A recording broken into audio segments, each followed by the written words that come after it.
ಶ್ರೀ ಬಸವ ಟಿವಿಯ ಸಮಸ್ತ ವೀಕ್ಷಕರಿಗೆ ಅನುಭವಗೋಷ್ಠಿ ಕಾರ್ಯಕ್ರಮಕ್ಕೆ ಸ್ವಾಗತ ಸುಸ್ವಾಗತ.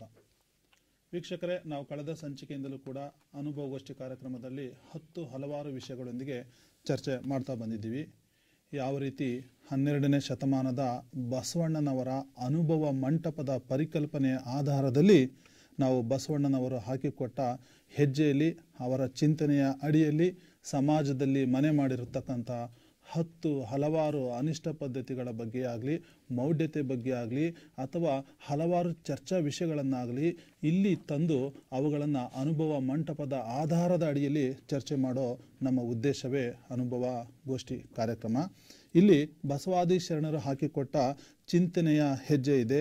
ಇಲ್ಲಿ ಸ್ವಲ್ಪ ಜಗಳವಿದೆ, ಸ್ವಲ್ಪ ವಾದ ಇದೆ, ಸ್ವಲ್ಪ ವಿಷಯ ಇದೆ, ಸ್ವಲ್ಪ ಚಿಂತನೆಯೂ ಕೂಡ ಇದೆ. ಇವೆಲ್ಲ ಪರಿಕಲ್ಪನೆಯಲ್ಲಿ ನಮ್ಮ ಅನುಭವಗೋಷ್ಠಿ ಕಾರ್ಯಕ್ರಮಕ್ಕೆ ಮತ್ತೊಮ್ಮೆ ನಿಮಗೆ ಸ್ವಾಗತವನ್ನು ಕೋರ್ತಾ, ಇವತ್ತಿನ ವಿಷಯದಲ್ಲಿ ಇವತ್ತು ಅಂತಹ ಒಂದು ಮಹತ್ವದ ಚರ್ಚೆ ವಿಷಯವನ್ನು ನಿಮ್ಮ ಮುಂದೆ ತರ್ತಾ ಇದ್ದೀವಿ. ಭ್ರಷ್ಟಾಚಾರ ನಿರ್ಮೂಲನೆ ಶಿಕ್ಷಣದ ಕೈಯಲ್ಲಿದೆಯೋ ಅಥವಾ ಸಮಾಜದ ಕೈಯಲ್ಲಿದೆಯೋ? ಯಾವುದರ ಕೈಯಲ್ಲಿದೆ? ಹೇಗೆ ಭ್ರಷ್ಟಾಚಾರ ನಿರ್ಮೂಲನೆ ಆಗಬೇಕು? ಶಿಕ್ಷಣದಿಂದ ಇದನ್ನು ಸಾಕಾರ ರೂಪಗೊಳಿಸಬೇಕು ಅಥವಾ ಸಮಾಜನೇ ಇದನ್ನು ತಿದ್ಕೊಂಡು ತಮ್ಮನ್ನು ತಾವು ಆತ್ಮವಿಮರ್ಶೆ ಮಾಡಿಕೊಂಡು ಒಂದು ಒಳ್ಳೆ ಪರಿಶುದ್ಧವಾಗಿರ್ತಕ್ಕಂಥ ಜೀವನಕ್ಕೆ ನಾಂದಿ ಹಾಡ್ತಾ ಈ ಭ್ರಷ್ಟಾಚಾರವನ್ನು ನಿರ್ಮೂಲನೆ ಮಾಡಬೇಕು? ಇವೆಲ್ಲವನ್ನು ಇವತ್ತು ಚರ್ಚೆ ಮಾಡಲಿಕ್ಕೆ ನಮ್ಮ ಶ್ರೀ ಬಸವ ಸ್ಟುಡಿಯೋಗೆ 4 ಜನ ಅತಿಥಿಗಳು ಆಗಮಿಸಿದ್ದಾರೆ. ಬನ್ನಿ ಅವರನ್ನು ಪರಿಚಯ ಮಾಡ್ಕೊಳ್ಳೋಣ. ಮೊದಲನೇದಾಗಿ, ಭ್ರಷ್ಟಾಚಾರ ನಿರ್ಮೂಲನೆ ಶಿಕ್ಷಣದಿಂದ ಸಾಧ್ಯ ಅನ್ನೋ ವಿಷಯದ ಬಗ್ಗೆ ಮಾತಾಡಲಿಕ್ಕೆ ನಮ್ಮ ಮುಂದೆ ಡಾಕ್ಟರ್ ಬಸವರಾಜ್ ಇವರು ಸಹಾಯಕ ಪ್ರಾಧ್ಯಾಪಕರು, ವಿವೇಕಾನಂದ ಶಿಕ್ಷಣ ಮಹಾವಿದ್ಯಾಲಯ ಅರಸೀಕೆರೆಯಿಂದ ಬಂದಿದ್ದಾರೆ. ಸರ್, ನಿಮಗೆ ಕಾರ್ಯಕ್ರಮಕ್ಕೆ ಸುಸ್ವಾಗತ. ಜೊತೆಗೆ ಶರಣಾರ್ಥಿಗಳು. ಶರಣಾರ್ಥಿಗಳು. ಶಿಕ್ಷಣದಿಂದಲೇ ಭ್ರಷ್ಟಾಚಾರ ನಿರ್ಮೂಲನೆ ಮಾಡಬೇಕು ಅನ್ನೋ ವಿಷಯದ ಬಗ್ಗೆ ನಮ್ಮ ಡಾಕ್ಟರ್ ವೀರೇಶ್ ಹಿತ್ತಲಮನಿ ಇವರು ಪ್ರಾಂಶುಪಾಲರು, ಆಕ್ಸ್ಫರ್ಡ್ PU ಕಾಲೇಜ್ ಹಾವೇರಿಯಿಂದ ಬಂದಿದ್ದಾರೆ. ಸರ್, ನಿಮಗೂ ಕೂಡ ಕಾರ್ಯಕ್ರಮಕ್ಕೆ ಸುಸ್ವಾಗತ. ಜೊತೆಗೆ ಶರಣಾರ್ಥಿಗಳು. ಇಲ್ಲ, ಭ್ರಷ್ಟಾಚಾರ ನಿರ್ಮೂಲನೆ ಶಿಕ್ಷಣದಿಂದ ಮಾತ್ರ ಸಾಧ್ಯ ಆಗಲ್ಲ, ಅದು ಸಮಾಜದಿಂದ ಸಾಧ್ಯ ಅನ್ನೋ ವಿಷಯದ ಬಗ್ಗೆ ಮಾತಾಡಲಿಕ್ಕೆ ನಮ್ಮ ಮುಂದೆ ಡಾಕ್ಟರ್ KS ಮಂಜುನಾಥ್ ಅರಸೀಕೆರೆ ಇವರು ಪ್ರಾಂಶುಪಾಲರು, ರಾಯಲ್ ಪದವಿ ಕಾಲೇಜು ಅರಸೀಕೆರೆಯಿಂದ ಆಗಮಿಸಿದ್ದಾರೆ. ಸರ್, ನಿಮಗೂ ಕೂಡ ಕಾರ್ಯಕ್ರಮಕ್ಕೆ ಸುಸ್ವಾಗತ. ಜೊತೆಗೆ ಶರಣಾರ್ಥಿಗಳು. ಸರ್, ಸಮಾಜದಿಂದ ಭ್ರಷ್ಟಾಚಾರ ನಿರ್ಮೂಲನೆ ಆಗಬೇಕು ಅನ್ನೋ ವಿಷಯದ ಬಗ್ಗೆ ವಾದ ಮಾಡಲಿಕ್ಕೆ ನಮ್ಮ ಮುಂದೆ ಲತಾಮಣಿ ತುರುವೇಕೆರೆ ಇವರು ಶಿಕ್ಷಕಿ ಮತ್ತು ಕವಿಯತ್ರಿ, ತುರುವೇಕೆರೆ ತುಮಕೂರು ಜಿಲ್ಲೆಯಿಂದ ಆಗಮಿಸಿದ್ದಾರೆ. ಮೇಡಮ್, ನಿಮಗೂ ಕೂಡ ಕಾರ್ಯಕ್ರಮಕ್ಕೆ ಸುಸ್ವಾಗತ. ಜೊತೆಗೆ ಶರಣಾರ್ಥಿಗಳು. ಇವತ್ತು ಭ್ರಷ್ಟಾಚಾರ ನಿರ್ಮೂಲನೆ, ಭ್ರಷ್ಟಾಚಾರ ಅಂತಕ್ಕಂಥದ್ದು ನಮ್ಮ ಸಮಾಜದಲ್ಲಿ ಎಷ್ಟು ಮಟ್ಟಿಗೆ ತಾಂಡವ ಆಡ್ತಾ ಇದೆ ಅಂತಂದರೆ, ಬೇರೆ ದೇಶದವರು ಭಾರತವನ್ನು ಭ್ರಷ್ಟಾಚಾರ ಉನ್ನತ ಪಟ್ಟಿಯಲ್ಲಿ ಇವತ್ತು ಸೇರಿಕೊಂಡು ಇದು ಕೂಡ ಒಂದು ದೇಶ, ಭ್ರಷ್ಟಾಚಾರ ಮಾಡ್ತಕ್ಕಂಥ ಅತ್ಯುನ್ನತ ದೇಶಗಳಲ್ಲಿ ಇದೂ ಒಂದು ಅಂತ ಪರಿಗಣನೆ ನಡೀತಾ ಇದೆ. ಅಂದರೆ ಎಲ್ಲ ಒಂದು ಕಡೆ ನಮ್ಮಲ್ಲಿ ಮೌಲ್ಯ ಶಿಕ್ಷಣ ಕಡಿಮೆ ಇದೆಯೋನೋ ಅಂತ. ಬಸವಣ್ಣನವರು ಒಂದು ಹೇಳ್ತಾರೆ, ಹೊನ್ನಿನೊಳಗೊಂದೊರೆಯ, ಸೀರೆಯೊಳಗೊಂದೆಳೆಯ, ಅನ್ನದೊಳಗೊಂದಗುಳ, ಇಂದಿಂಗೆ ನಾಳೆಗೆ ಬೇಕೆಂದ ನಾಡೆಡೆ, ನಿಮ್ಮ ಆಣೆ ನಿಮ್ಮ ಪ್ರಮಥರಾಣೆ, ನಿಮ್ಮ ಶರಣರಿಗಲ್ಲದೆ ಮತ್ತೊಂದನರಿಯೇ ಕೂಡಲ ಸಂಗಮ ದೇವ. ಇವತ್ತು ಮನುಷ್ಯ ಏನು ಮಾಡ್ತಾನೆ, ಭ್ರಷ್ಟಾಚಾರದಕ್ಕೆ ಇವತ್ತು ನನಗೂ ಬೇಕು, ನಮ್ಮ ಮಕ್ಕಳಿಗೂ ಬೇಕು, ನಮ್ಮ ತಂದೆಗೂ ಬೇಕು ಅಂತ ಎಲ್ಲ ಸಂಪತ್ತನ್ನು ಭ್ರಷ್ಟಾಚಾರದ ಮೂಲಕ ಕೂಡಿಡಿಯೋದು ಎಷ್ಟು ಸರಿ ಅಂತಕ್ಕಂಥ ಪ್ರಶ್ನೆಯನ್ನು ನಮ್ಮ ಬಸವಣ್ಣನವರು ಎತ್ತಿದ್ದಾರೆ. ನೋಡೋಣ, ಹಾಗಿದ್ರೆ ಭ್ರಷ್ಟಾಚಾರದ ನಿರ್ಮೂಲನೆಯಲ್ಲಿ ಬಸವಣ್ಣನವರ ತತ್ವ ಚಿಂತನೆಗಳು ಇಂದು ಸಮಾಜದಲ್ಲಿ ಇದೆಯೋ? ಹಾಗಿದ್ರೆ ಹೇಗೆ ನಿರ್ಮೂಲನೆ ಮಾಡಬೇಕು? ಮೊದಲನೇದಾಗಿ ಶಿಕ್ಷಣದಿಂದ ನಿರ್ಮೂಲನೆ ಮಾಡಬೇಕು ಅನ್ನೋ ವಿಷಯದ ಬಗ್ಗೆ ಮಾತಾಡಲಿಕ್ಕೆ ಬಂದಿರತಕ್ಕಂಥ ಡಾಕ್ಟರ್ ಬಸವರಾಜ್ರವರನ್ನು ಮಾತಾಡ್ತೀನಿ. ಸರ್, ಹೇಗೆ ಭ್ರಷ್ಟಾಚಾರ ಇರೋದಂತೂ ನಿಜ, ಅದು ನೀವು ಶಿಕ್ಷಣದಿಂದ ಹೇಗೆ ನಿರ್ಮೂಲನೆ ಮಾಡಬೇಕು ಮತ್ತು ನಿಮ್ಮ ಅಂಶಗಳೇನು ಅಂತ? ಸಮಸ್ತ ಬಸವ ಟಿವಿ ವೀಕ್ಷಕರಿಗೆ ನನ್ನ ನಮಸ್ಕಾರಗಳು. ಮೊದಲಿಗೆ, education is only weapon that can change the society ಅಂತ. ಶಿಕ್ಷಣ ಒಂದು ಆಯುಧ ಆಗಬೇಕು, ಹಾಗಾದರೆ ಈ ಸಮಾಜವನ್ನು ಬದಲಾಯಿಸ್ಬೋದು ಅಂತ. ಈ ನಿಟ್ಟಿನಲ್ಲಿ ನಾವು ನೋಡೋದಾದರೆ, ಶಾಲೆ ಒಂದು ಪುಟ್ಟ ಸಮಾಜದಂತೆ ಅಂತ. ಶಾಲೆ ಒಂದು ಪುಟ್ಟ ಸಮಾಜದಂತೆ. ನಾವು ಏನನ್ನು ಬಿತ್ತುತ್ತೇವೋ ಅದನ್ನೇ ಬೆಳಿತೀವಿ ಅಂತ. ಬೇವಿನ ಬೀಜವನ್ನು ಬಿತ್ತಿ ಮಾವಿನ ಫಲವನ್ನು ಬಯಸೋದಕ್ಕೆ ಸಾಧ್ಯ ಇಲ್ಲ ಅಂತ ನಾನಾದರೂ ಭಾವಿಸ್ತಾ, ಭ್ರಷ್ಟಾಚಾರ ನಿರ್ಮೂಲನೆ ಖಂಡಿತವಾಗಿಯೂ ಶಿಕ್ಷಣದಿಂದಲೇ ಸಾಧ್ಯ ಅನ್ನೋದ್ರ ಬಗ್ಗೆ ನಾನು ಒಂದಷ್ಟು ನನ್ನ ವೈಯಕ್ತಿಕ ವಿಚಾರಗಳನ್ನು ಇಲ್ಲಿ ಹಂಚ್ಕೊಳ್ಳೋಕ್ಕೆ ಬಯಸ್ತೀನಿ. ಮೊದಲನೇದಾಗಿ, ನಾವು ಭ್ರಷ್ಟಾಚಾರ ಅಂದರೆ ಏನು ಅನ್ನೋದ್ರ ಬಗ್ಗೆ ನಾವು ನೋಡೋದಾದರೆ, ಭ್ರಷ್ಟಾಚಾರ ಅಂದರೆ ಪ್ರತ್ಯಕ್ಷವಾಗಿ ಅಥವಾ ಪರೋಕ್ಷವಾಗಿ ಒಂದು ಅಧಿಕಾರವನ್ನು ವೈಯಕ್ತಿಕ ಲಾಭಕ್ಕಾಗಿ ಹಣದ ರೂಪದಲ್ಲಿ ಅಥವಾ ಇತರ ವಸ್ತುಗಳ ರೂಪದಲ್ಲಿ ಏನಾದರೂ ದುರುಪಯೋಗ ಪಡಿಸ್ಕೊಂತ ಇದ್ದರೆ ಅದನ್ನು ಭ್ರಷ್ಟಾಚಾರ ಅಂತ ಕರೀತಾರೆ ಅಂದ್ಬಿಟ್ಟು ಹಲವಾರು ವಿದ್ವಾಂಸರು ಹೇಳಿರುವಂಥದ್ದು. ಈ ಭ್ರಷ್ಟಾಚಾರ ನಿರ್ಮೂಲನೆಯನ್ನು ನಾವು ಶಿಕ್ಷಣದಿಂದ ಓಡಿಸ್ಬೋದು ಅಂತ ನಾವೇನಾದರೂ ಭಾವಿಸೋದಾದರೆ ಶಿಕ್ಷಣದ ಗುರಿಗಳನ್ನು ನಾವು ನೋಡಬೇಕಾಗುತ್ತೆ. ಶಿಕ್ಷಣದಲ್ಲಿ ಯಾವ ರೀತಿಯ ಗುರಿಗಳನ್ನು ಇಟ್ಕೊಂಡು ನಾವು ಶಿಕ್ಷಣವನ್ನು ಕೊಡ್ತಾ ಇದ್ದೀವಿ ಅನ್ನೋದ್ರ ಬಗ್ಗೆ ನಾವು ಮಾತಾಡಬೇಕಾಗುತ್ತೆ.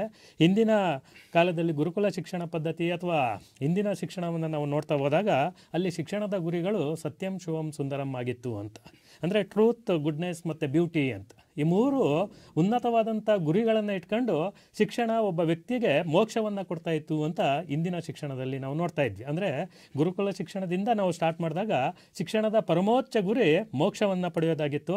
ಅದರಲ್ಲಿ ಪ್ರಮುಖ ಗುರಿ ಸತ್ಯಂ ಶಿವಂ ಸುಂದರಂ ಅಂತ, ಟ್ರೂತ್, ಗುಡ್ನೆಸ್ ಮತ್ತು ಬ್ಯೂಟಿ ಅಂತ. ಏನು ಈ ಟ್ರೂತ್ ಅಥವಾ ಸತ್ಯ ಅಂದರೆ ಇರುವಂಥದ್ದನ್ನು ನಂಬುವಂಥದ್ದು ಅಂತ, ಸ್ವರೂಪ. ಅದು ಸತ್ಯ ಅಂದರೆ ಸ್ವರೂಪ, ಇರುವಂಥದ್ದನ್ನು ನಂಬು. ಅಂದರೆ ಮೂಢನಂಬಿಕೆಗಳನ್ನು ನೀನು ಯಾವುದೇ ಕಾರಣಕ್ಕೂ ಮಗುನಲ್ಲಿ ಬೆಳೆಸಬೇಡ ಅಂತ, ಇರುವಂಥದ್ದು ಅಷ್ಟೇ ಸತ್ಯ ಅಂತ. ನಮ್ಮ ಮುಂದೆ ಏನು ನಡೀತಾ ಇದೆ ಅದು ಸತ್ಯ ಅಂತ. ಅಲ್ಲಿಗೆ ವೈಚಾರಿಕ ಪ್ರಜ್ಞೆಯನ್ನು ಬೆಳೆಸುವಂಥ ಗುರಿಯನ್ನು ಹೊಂದಿತ್ತು ಅನ್ನೋದು ಒಂದು ಕಡೆ ಆಗುತ್ತೆ.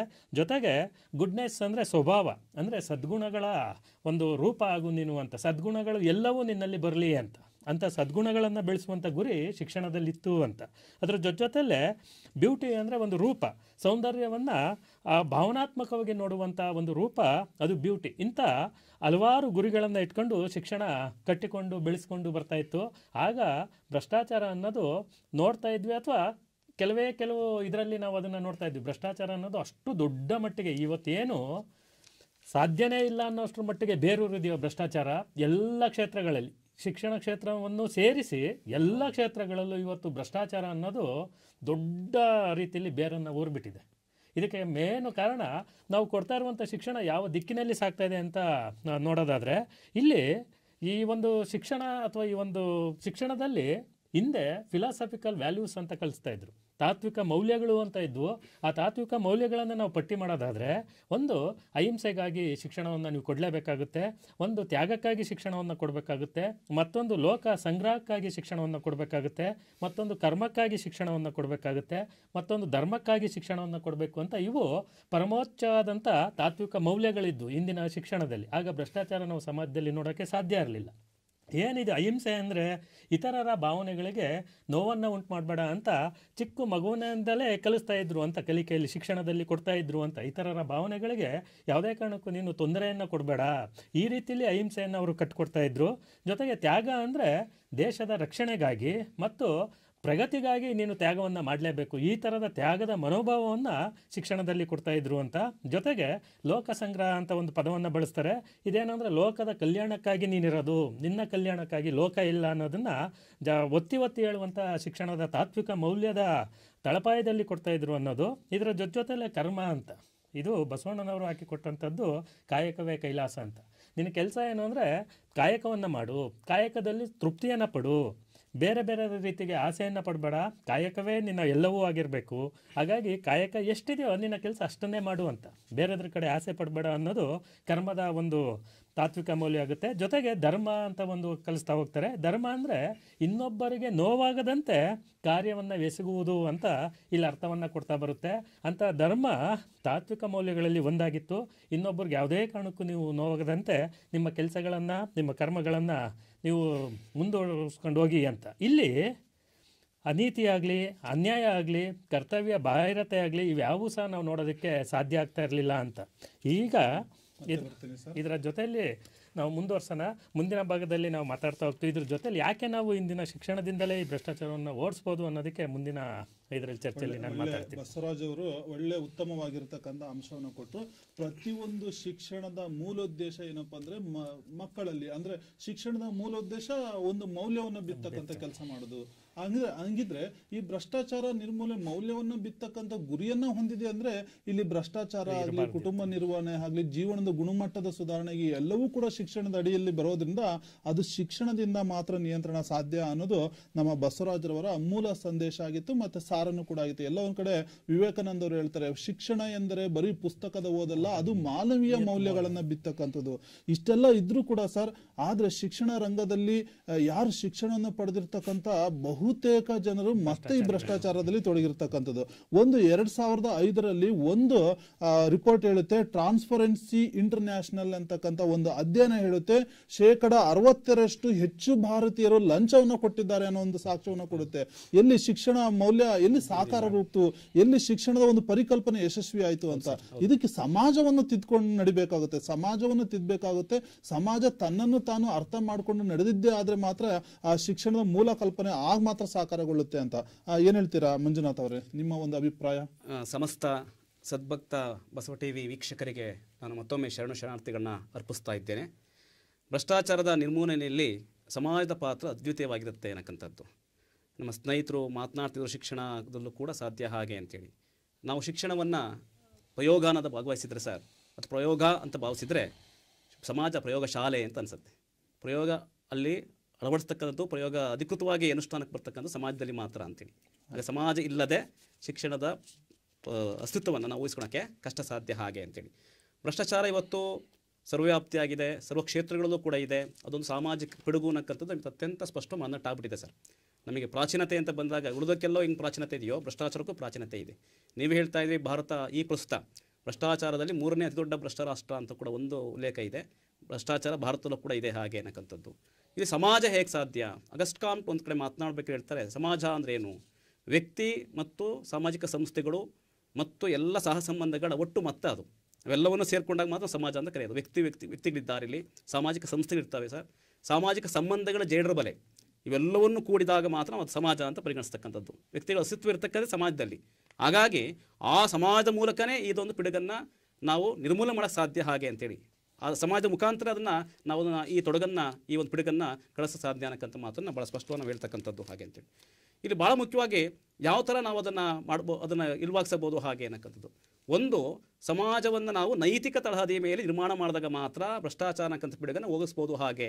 ನೈತಿಕ ತಳಹದಿ ಮೇಲೆ ಯಾವುದು ಬೇಡ ಅದು ಬೇಡ ಅಂತ ಸರ್, ಯಾವುದು ಬೇಡ ಅದು ಬೇಡ ಅನ್ನಕ್ಕಂಥದ್ದು. ಅಬ್ದುಲ್ ಕಲಾಂ ಅಗ್ನಿ ರೆಕ್ಕೆಗಳು ಅನ್ನಕ್ಕಂಥದ್ದು ಆತ್ಮಕಂತಲ್ಲಿ ಒಂದು ಮಾತನ್ನು ಆಡ್ತಕ್ಕಂಥ ಸನ್ನಿವೇಶದಲ್ಲಿ ಅವ್ರು ಹೇಳ್ತಾರೆ, ಅವರು ಒಂದು ಸಲ ಅವ್ರು ಬಾಲಕರಾಗಿರ್ತಾರೆ, ರಾಮೇಶ್ವರಂ ಅನ್ನಕ್ಕಂಥ ಊರಿನಲ್ಲಿ ವಾಸ ಮಾಡ್ತಾರೆ ತಮಿಳುನಾಡು ರಾಜ್ಯದಲ್ಲಿ. ಜಲಾಲುದ್ದೀನ್ ಅನ್ನಕ್ಕಂಥ ಅವ್ರ ತಂದೆ ಇರ್ತಾರೆ. ಅವ್ರ ಆ ಕಾಲಕ್ಕೆ ಒಂದು ಸಣ್ಣ ಸ್ಥಳೀಯ ಸಂಸ್ಥೆಯಲ್ಲಿ ಗೆದ್ದಿರ್ತಾರೆ ಸರ್. ಗೆದ್ದು ಆದ ನಂತರ ಒಂದು ಸಣ್ಣ ಅಧಿಕಾರ ಇರುತ್ತೆ ಅವತ್ತಿನ ಕಾಲಕ್ಕೆ ಅವ್ರಿಗೆ. ಆ ನಂತರ ಇವರು ಅಪ್ಪ ಅಮ್ಮ ಮತ್ತು ಎಲ್ಲರೂ ಆಚವಾಗಿರ್ತಾರೆ. ಇವರು ಓದ್ಕೊತಾ ಇರ್ತಾರೆ, ದೀಪದ ಬೆಳಕಲ್ಲಿ ಓದ್ಕೊತಾ ಇರ್ತಾರೆ. ಯಾರೋ ಆ ಊರಿನೊಬ್ಬ ಶ್ರೀಮಂತರು, ಅವ್ರದ್ದು ಕೆಲಸ ಆಗಿರಬೇಕಾಗುತ್ತೆ. ಅವ್ರ ಒಳಗಡೆ ಮನೆಗೆ ಬರ್ತಾರೆ. ಇವ್ರು ಯಾರು ಇರಲ್ಲ, ಅಬ್ದುಲ್ ಕಲಾಂ ಮಾತ್ರ ಇರ್ತಾರೆ. ಅವರೊಂದಿಷ್ಟು ಉಡುಗೊರೆ ತಂದಿರ್ತಾರೆ, ಸೀರೆ ಇನ್ನೊಂದು ಮತ್ತೊಂದು ತಂದು ಇಟ್ಟೋಗಿರ್ತಾರೆ. ಅದಾದಮೇಲೆ ಇವು ತೊಗೊತಾರೆ, ಇಲ್ಲ ನನಗೆ ಸಾಧ್ಯ ಆಗಲ್ಲ. ಅವ್ರು ವಾಪಸ್ ಹೋಗ್ತಾರೆ, ಅಪ್ಪ ಕೇಳ್ತಾರೆ, ಇಲ್ಲ ಅಂತಾರೆ. ಕೊನೆಗೆ ತಂದೆ ಬರ್ತಾರೆ, ಜವಾಬ್ದಾರಿ ಬರ್ತಾರೆ, ಯಾರು ಕೊಟ್ಟಿದ್ದು? ಯಾರು ಬಂದರು, ನಿಮಗೆ ಕೇಳಿದರು, ನಾನು ತೊಗೊಂಬಿಟ್ಟೆ, ನಾನು ಇಲ್ದಲೇ ಇದನ್ನು ಯಾಕೆ ತೊಗೊಂಡೆ, ಇದ್ರಲ್ಲಿ ಕೊಟ್ಟರು ತೊಗೊಳ್ಳಿ ಅಂತೇಳಿ. ಅವತ್ತೇ ಒಂದು ಮೊದಲ ಬಾರಿಗೆ ಒಂದು ಮಗನಿಗೆ ಅಬ್ದುಲ್ ಕಲಾಂ ಅವರಿಗೆ ಅವ್ರು ಹೊಡಿತಾರೆ ಸರ್, ಬಡಿತಾರೆ. ಅಂದರೆ ನನ್ನ ಮನೆಗೆ ಯಾರಾದರೂ ಬಂದು ಏನಾದರೂ ಉಡುಗೊರೆ ತಗೊಂಬಂದಿದ್ದಾರೆ ಅಂದರೆ ನೀನು ಯಾಕೆ ತೊಗೊಂಡೆ ನನ್ನ ಅನುಮತಿ ಇಲ್ದಂಗೆ? ಯಾಕೆಂದ್ರೆ ಏನೋ ಉಡುಗೊರೆ ಕೊಡ್ತಾ ಇದ್ದಾರೆ ಅಂದರೆ ಪ್ರತಿಫಲವಿಲ್ಲದೆ ಕೊಡೋಕ್ಕೆ ಸಾಧ್ಯ ಇಲ್ಲ. ಅವ್ರು ನಮ್ಮಿಂದೇನೋ ಬಯಸಬೇಕಿತ್ತು, ಅದು ಕೊಟ್ಟಿದ್ದಾರೆ. ಪ್ರತಿಫಲ ಇಲ್ಲದೆ ಏನು ಕೊಡೋಕ್ಕೆ ಸಾಧ್ಯ ಆಗ್ತಿಲ್ಲ ಅನ್ನಕ್ಕಂಥದ್ದನ್ನು ಭಾಳ ಸ್ಪಷ್ಟವಾಗಿ ಹೇಳ್ತಾರೆ. ಇದನ್ನು ಅಬ್ದುಲ್ ಕಲಾಂ ಹೇಳ್ತಾರೆ, ಭ್ರಷ್ಟಾಚಾರದಂತಹ ಈ ಥರ ನನ್ನ ಶ್ರಮ ಇಲ್ಲದ, ಅವ್ರು ಹೇಳ್ತಾರೆ ಅಧಿಕಾರ ದುರ್ಬಳಕೆ, ನನಗೆ ನನ್ನ ಶ್ರಮ ಇಲ್ಲದಕ್ಕೆ ಏನನ್ನೂ ಪಡ್ಕೋಬಾರ್ದು ನಾವು. ಆ ಪಡ್ಕೊಂಡ್ರೆ ಅದು ತಪ್ಪಾಗುತ್ತೆ ಅನ್ನಕ್ಕಂತ ನಮ್ಮ ತಂದೆ ನನಗೆ ಹೇಳ್ಕೊಟ್ಟಿದ್ರು. ಆ ಕಾರಣಕ್ಕೋಸ್ಕರ ಪ್ರತಿ ಮನೆಗಳಲ್ಲೂ ಕೂಡ ಈ ಭ್ರಷ್ಟಾಚಾರವನ್ನು ಹೋಗಲಾಡ್ಸೋಕ್ಕೆ ವ್ಯಾಯಾಮ ಮಾಡ್ತೀವಲ್ಲ ಸರ್ ನಾವು ಪ್ರತಿನಿತ್ಯ, ಆ ವ್ಯಾಯಾಮದಂತೆ ಕೆಲಸ ಆಗಬೇಕು. ಪ್ರತಿ ಮನೆಗಳಲ್ಲಿ ಯಾವಾಗ ಈ ಕೆಲಸ ಆಗುತ್ತೋ ಆಗ ವ್ಯಕ್ತಿ ತಾನಾಗೇ ಆ ಸಮಾಜದಲ್ಲಿ ಇಂಥ ರೀತಿ ಪಡ್ಕೋಬಾರ್ದು, ನಾನು ಅಗತ್ಯಕ್ಕಿಂತ ಹೆಚ್ಚಿನ ಪಡ್ಕೋಬಾರ್ದು. ಅಗತ್ಯಕ್ಕೆ ಲಂಚ, ಹಣ, ಉಡುಗೊರೆಗಳು, ಅನಧಿಕೃತವಾಗಿ ಕಾನೂನನ್ನು ಬಳಸ್ತಕ್ಕಂಥದ್ದು, ಅನಧಿಕೃತವಾಗಿ ಅಧಿಕಾರ ದುರ್ಬಳಕೆ ಮಾಡ್ತಕ್ಕಂಥ ಎಲ್ಲವೂ ಕೂಡ ಭ್ರಷ್ಟಾಚಾರದ ಬೇರೆ ಬೇರೆ ಮುಕ್ಕಳಿವೆಲ್ಲ. ಇವು ಯಾವನೂ ಮಾಡಬಾರ್ದು ಅನ್ನೋದನ್ನು ನಮ್ಮ ಮನೆಯ ಅಂಗಳದಲ್ಲಿ, ನಮ್ಮ ಪರಿಸರದಲ್ಲಿ ನಮಗೆ ಹೇಳ್ಕೊಟ್ಟಿದ್ದಾಗ ಮಾತ್ರ ಇದನ್ನು ಮಾಡೋಕ್ಕೆ ಸಾಧ್ಯ ಹಾಗೆ ಅಂತ. ಇನ್ನೊಂದು ಸರ್, ಸಾಮಾಜಿಕ ವಲಯದಲ್ಲಿ ಬಿಗಿಯಾದ ಕಾನೂನುಗಳನ್ನ ಮಾಡ್ಬೇಕು ನಾವು.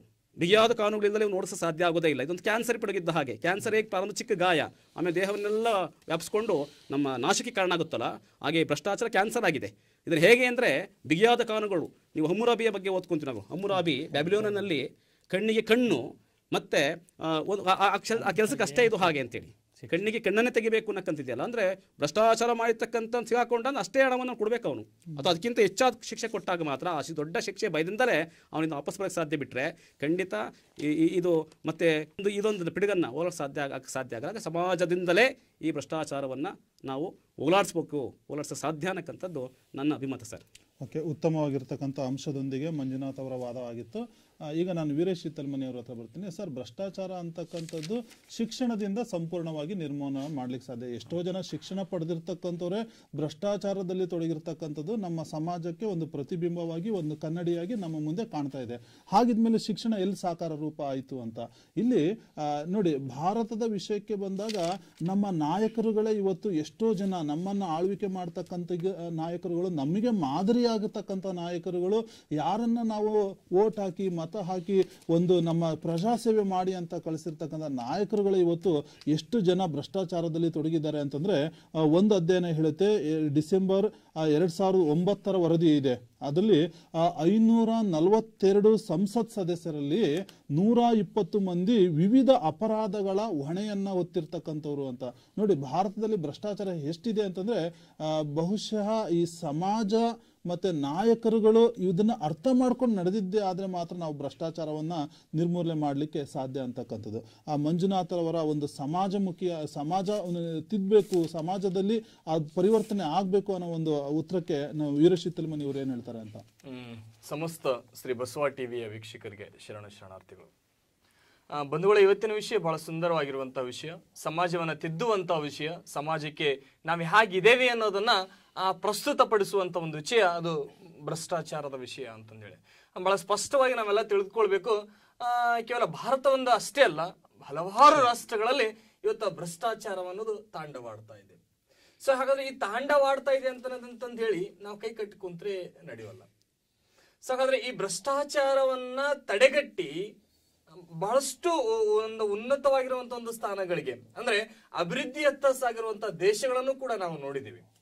ಅದರೊಳಗಡೆ ವಿಶೇಷವಾಗಿ ನಾವೆಲ್ಲರೂ ಕೂಡ ಭಾರತೀಯರಾಗಿದ್ದರು.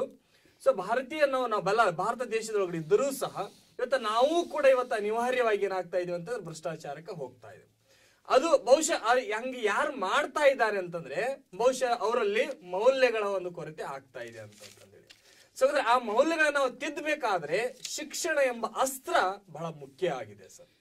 ಸೊ ಹಾಗಾದ್ರೆ ಶಿಕ್ಷಣ ಎಂಬುದು ಹೇಗೆ? ಶಿಕ್ಷಣ ಎಂಬುದು ಸರ್ ಹೇಳ್ತಾ ಇದ್ರು, ಸೊ ಇದು ಶಿಕ್ಷಣ ಅನ್ನೋದು ಒಂದು ಸಮಾಜವನ್ನ ಬದಲಾಯಿಸುವಂತ ಒಂದು ಅಸ್ತ್ರ ಇದು ಅಲ್ವಾ. ಆ ಶಿಕ್ಷಣದಲ್ಲಿ ಎಂತಹ ಅಂಶಗಳನ್ನ ಕೊಡ್ತೀವಿ ಅನ್ನೋದು ಕೂಡ ಬಹಳಷ್ಟು ಮುಖ್ಯ ಸರ್. ಅಲ್ಲಿ ಅಂದ್ರೆ ಶಿಕ್ಷಣ ಅಂತಾರೆ ಕೇವಲ ಇದು ಬುಕ್ಕಿಶ್ ಅಷ್ಟೇ ಅಲ್ಲ, ಇದು ಕೇವಲ ಪುಸ್ತಕಕ್ಕೆ ಮಾತ್ರ ನಾವು ಇದನ್ನ ಸೀಮಿತಗೊಳಿಸೋದಿಲ್ಲ ಸರ್. ಸೊ ಶಿಕ್ಷಣದೊಳಗಡೆ ನಾವು ಏನೆಲ್ಲ ಅಂಶಗಳನ್ನ ಕೊಡ್ತೀವಿ ಅದನ್ನ ನಾವು ಸ್ಪಷ್ಟವಾಗಿ ಅರ್ಥ ಮಾಡ್ಕೊಳ್ಬೇಕು. ಸೊ ಶಿಕ್ಷಣದಲ್ಲಿ ರಾಜಕೀಯ ಮೌಲ್ಯಗಳನ್ನ ನಾವು ಕೊಡ್ತೀವಿ, ಸೊ ಮಾನಸಿಕ ಮೌಲ್ಯಗಳನ್ನ ಕೊಡ್ತೀವಿ, ಸೊ ಧಾರ್ಮಿಕ ಮೌಲ್ಯಗಳನ್ನ ಕೊಡ್ತೀವಿ. ಹಾಗಾದ್ರೆ ಸ್ಪಷ್ಟವಾಗಿ ನಾವೆಲ್ಲ ತಿಳಿದುಕೊಳ್ಬೇಕು. ಹಾಗಾದ್ರೆ ಈ ಮೌಲ್ಯಗಳನ್ನ ನಾವು ಅಳವಡಿಸಿಕೊಂಡಾಗ ಮಾತ್ರ ಇಂತಹ ಭ್ರಷ್ಟಾಚಾರಗಳನ್ನ ನಾವು ತಡೆಗಟ್ಟಲಿಕ್ಕೆ ಸಾಧ್ಯ ಆಗತ್ತ ಸರ್. ಅದರಲ್ಲಿ ವಿಶೇಷವಾಗಿ ಶಿಕ್ಷಣದ ಒಂದು ಮೌಲ್ಯಗಳನ್ನ ನಾವು ಕೊಡುವಾಗ, ಸೊ ಈ ಮೌಲ್ಯಗಳನ್ನು ಕೊಡುವ ಒಂದು ಸಂದರ್ಭದೊಳಗಡೆ ಸೊ ಪ್ರಾಥಮಿಕ ಶಾಲೆಯ ಒಂದು ಹಂತದಿಂದಲೇ ಮೌಲ್ಯಗಳನ್ನ ನಾವು ಕೊಟ್ಟಿದ್ದೇ ನಿಜ ಆಯ್ತಂತಂದ್ರೆ ಈಗ ಎಷ್ಟು ತಡೆಗಟ್ಟಿದೆಯೋ ಅತಿ ಇನ್ನೂ ಹೆಚ್ಚಿಗೆ ನಾವು ನಮ್ಮ ಭ್ರಷ್ಟಾಚಾರವನ್ನ ತಡಿಲಿಕ್ಕೆ ಸಾಧ್ಯ ಆಗತ್ತ. ಒಂದು ಉದಾಹರಣೆಯನ್ನ ಹೇಳ್ತೇನೆ ಸರ್. ಬಹುಶಃ ಇವಾಗ ಇತ್ತೀಚಿನ ದಿನಗಳೆಲ್ಲ ನಾವೆಲ್ಲ ನೋಡ್ತಾ ಇದ್ದೇವೆ, ನಾವೆಲ್ಲರೂ ಕೂಡ ಒಂದು ಶಿಕ್ಷಕರೇ ಇರೋದ್ರಿಂದ ಸೊ ಶಿಕ್ಷಣ ಒಂದು ಸಂಸ್ಥೆಗಳಲ್ಲಿ ಮಕ್ಕಳೇ ಒಂದಿಗೆ ರಾಜಕೀಯ ಒಂದು ಬಹುಶಃ ನಾವೆಲ್ಲ ಈ ಭ್ರಷ್ಟಾಚಾರ ಹುಟ್ಕೊಂಡಿದ್ದೆ ಬಹುಶಃ ಈ ರಾಜಕೀಯ ಒಂದು ಕುತಂತ್ರಗಳಿಂದ ಬಹುಶಃ. ಸೊ ಸರ್ಕಾರಿ ಕಚೇರಿಗಳಿಂದ ಸೊ ಇಂಥ ವಿವಿಧ ಇಲಾಖೆಗಳಲ್ಲಿ ಭ್ರಷ್ಟಾಚಾರ ಇವತ್ತು ತಾಂಡವಾಡ್ತಾ ಇದೆ. ಸೊ ಅಂತಹ ಇಲಾಖೆಗಳಲ್ಲಿ ಕೆಲಸ ಮಾಡ್ಬೇಕಂತಂದ್ರೆ ಮೊದಲು ಮೂಲತಃ ಅವರಿಗೆ ಸರಿಯಾದಂತ ಒಂದು ಮೌಲ್ಯ ಶಿಕ್ಷಣ ದೊರಕಬೇಕಂತಂದ್ರೆ ಅದು ಶಿಕ್ಷಣ ಸಂಸ್ಥೆಗಳಲ್ಲಿ ಮಾತ್ರ ಅಂತ ಹೇಳಿ ಕರಿತೇವೆ. ಆ ಶಿಕ್ಷಣ ಸಂಸ್ಥೆಗಳಲ್ಲಿ ಈಗಿನ ಒಂದು ಮಕ್ಕಳಲ್ಲಿ ನಾವು ಒಂದು ಪ್ರಜ್ಞೆಯನ್ನ ಮೂಡಿಸ್ತಾ ಇದೆ. ಯಾವ ರೀತಿ ಅಂತಂತಂದ್ರೆ ಭ್ರಷ್ಟಾಚಾರ ನಿರ್ಮೂಲನೆಗೆ ಹಾಗಾದ್ರೆ ನಾವು ಏನೆಲ್ಲ ಒಂದು ಕ್ರಮಗಳನ್ನ ಅಳವಡಿಸಿಕೊಳ್ಬೇಕು ಅಂತ ಹೇಳಿ. ಹಾಗಾದ್ರೆ ಅದಕ್ಕೊಂದು ಸ್ಪಷ್ಟತೆಯನ್ನು ನಾವು ತಿಳ್ಕೊಳ್ಬೇಕು. ಹಾಗಾದ್ರೆ ಮಕ್ಕಳಲ್ಲಿ ಒಂದು ರಾಜಕೀಯ ಒಂದು ಪ್ರಜ್ಞೆ ಬರಲಿ ಅಂತಂದೇಳಿ ನಾವು ಅವ್ರಿಗೆ ಏನ್ ಮಾಡ್ತಾ ಇದ್ದೀವಿ ಅಂತಂದ್ರೆ ಸಂಸತ್ತಿನ ಕಲಾಪಗಳು ಯಾವ ರೀತಿಯಾಗಿ ನಡಿಬೇಕನ್ನೋ ಒಂದು ಮೌಲ್ಯಗಳನ್ನ ನಾವು ಮಕ್ಕಳಲ್ಲಿ ತುಂಬುತ್ತಾ ಇದ್ದೇವೆ. ಹಾಗಾದ್ರೆ ನೀವು ಮುಂದಿನ ಜೀವನದಲ್ಲಿ ಸತ್ಯ, ಶಾಂತಿ, ಅಹಿಂಸೆ, ಗಾಂಧೀಜಿಯವರ ತತ್ವಗಳನ್ನ ನೀವು ಅಳವಡಿಸಿಕೊಡ್ರಿ ಅಂತ ಮಾತುಗಳನ್ನ ನಾವು ಹೇಳ್ತೇವೆ ಸರ್. ಮಾರ್ಗದರ್ಶನವನ್ನು ಮಾಡುವಂತದ್ದು ಶಿಕ್ಷಣ ಒಂದು ಕರ್ತವ್ಯ. ನಾವು ಆ ಪ್ರಕ್ರಿಯೆಯನ್ನ ನಾವು ಮಾಡ್ತಾ ಇದ್ದೇವೆ. ಆದ್ರೆ ಸಮಾಜದಲ್ಲಿ ಒಳ್ಳೆಯದು ಇದೆ, ಕೆಟ್ಟದ್ದು ಇದೆ. ಸೊ ನಾವು ಒಳ್ಳೆಯದನ್ನ ಆರಿಸ್ಕೊಳ್ಬೇಕು, ಕೆಟ್ಟದ್ದನ್ನ ಆರಿಸ್ಕೋಬೇಕು, ನಮ್ಮ ಜೀವನದಲ್ಲಿ ಇದೆ ಸರ್ ಅದು ಅಲ್ವಾ. ಸರ್ ನಾವು ಒಳ್ಳೇದನ್ನು ಕೊಡ್ತೇವೆ, ಇವ ಸಮಾಜದೊಳಗೆ ಒಳ್ಳೇದು ಇದೆ, ಕೆಟ್ಟದ್ದು ಇದೆ. ಬಟ್ ಅದು ಕೆಟ್ಟದ್ದ ಆಯ್ಕೆ ಮಾಡ್ಕೊಂಡ್ರೆ ನನ್ನ ಕಾಲ ಮೇಲೆ ನಾನೇ ಕಲ್ಲನ್ನ ಹಾಕೊಂಡಂಗೆ ಆದ್ರೆ ಸರಿ ಮಾರ್ಗಗಳನ್ನ ನಾವು ಏನಾದ್ರೂ ಅಳವಡಿಸಿಕೊಂಡಾಗ ಮಾತ್ರ ಈ ಭ್ರಷ್ಟಾಚಾರವನ್ನ ನಿರ್ಮೂಲನೆಯನ್ನ ಮಾಡ್ಕೊಂಡು ಸ್ವತಂತ್ರವಾಗಿರುವಂತ ಒಂದು ನಮ್ಮ ರಾಷ್ಟ್ರವನ್ನ ಕಟ್ಟಬೇಕು ಅನ್ನೋ ಒಂದು ಮೂಲ ಐಕ್ಯತೆ ನಮ್ಗೆ ಹುಟ್ಕೊಂಡಿದೆ ಬಹುಶಃ ಶರಣ ತತ್ವದಿಂದ. ಆದ ನಂತರ ಬಹಳಷ್ಟು ಸಾಮಾಜಿಕ ಚಿಂತಕರಲ್ಲಿ ನಾವು ನೋಡ್ತೀವಿ. ವಿಶೇಷವಾಗಿ ಸ್ವತಂತ್ರ ಭಾರತದ 2ನೇ ಪ್ರಧಾನಮಂತ್ರಿ ನಮ್ಮ ಲಾಲ್ ಬಹದ್ದೂರ್ ಶಾಸ್ತ್ರೀಜಿ ಅವರ ಈ ಸ್ಮರಣೆಯಲ್ಲಿ ನಾವು ಭ್ರಷ್ಟಾಚಾರ ಅಂದ ತಕ್ಷಣ ಅವರ ಜೀವನದ ಇತಿಹಾಸವನ್ನ ನಾವು ಮೆಲುಕು ಹಾಕೊಂಡಾಗ ನಮ್ಗೆ ಸ್ಪಷ್ಟವಾಗಿ ಗೊತ್ತಾಗುತ್ತಾ ಈ ಭ್ರಷ್ಟಾಚಾರವನ್ನ ತಡೆಗಟ್ಟುವುದು ಶಿಕ್ಷಣದಿಂದ ಮಾತ್ರ ಅಂತ ಅನ್ನೋದನ್ನ ನಾವು ಹೆಮ್ಮೆಯಿಂದ ಹೇಳ್ಕೊಳ್ಳಲಿಕ್ಕೆ ಸಾಧ್ಯ ಸರ್.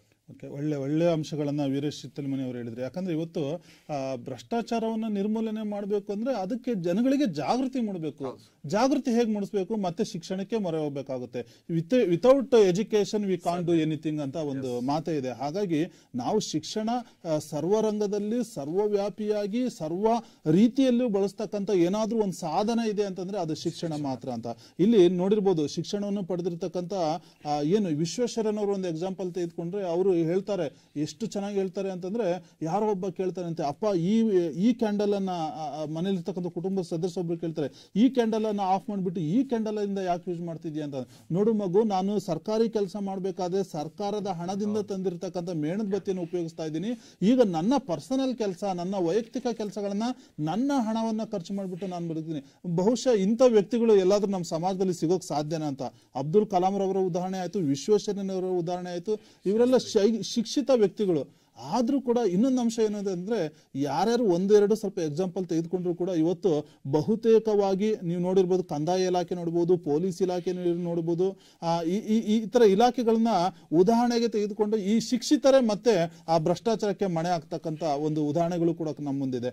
ಏನ್ ಹೇಳ್ತೀರಾ ಮೇಡಮ್, ವೀರೇಶ್ ಸ್ಟಾರ್ ಅವರ ಒಂದು ವಾದಕ್ಕೆ ನಿಮ್ಮ ಪ್ರತಿವಾದ ಏನು ಅಂತ? ಓಂ ಶ್ರೀ ಗುರುಭ್ಯೋ ನಮಃ.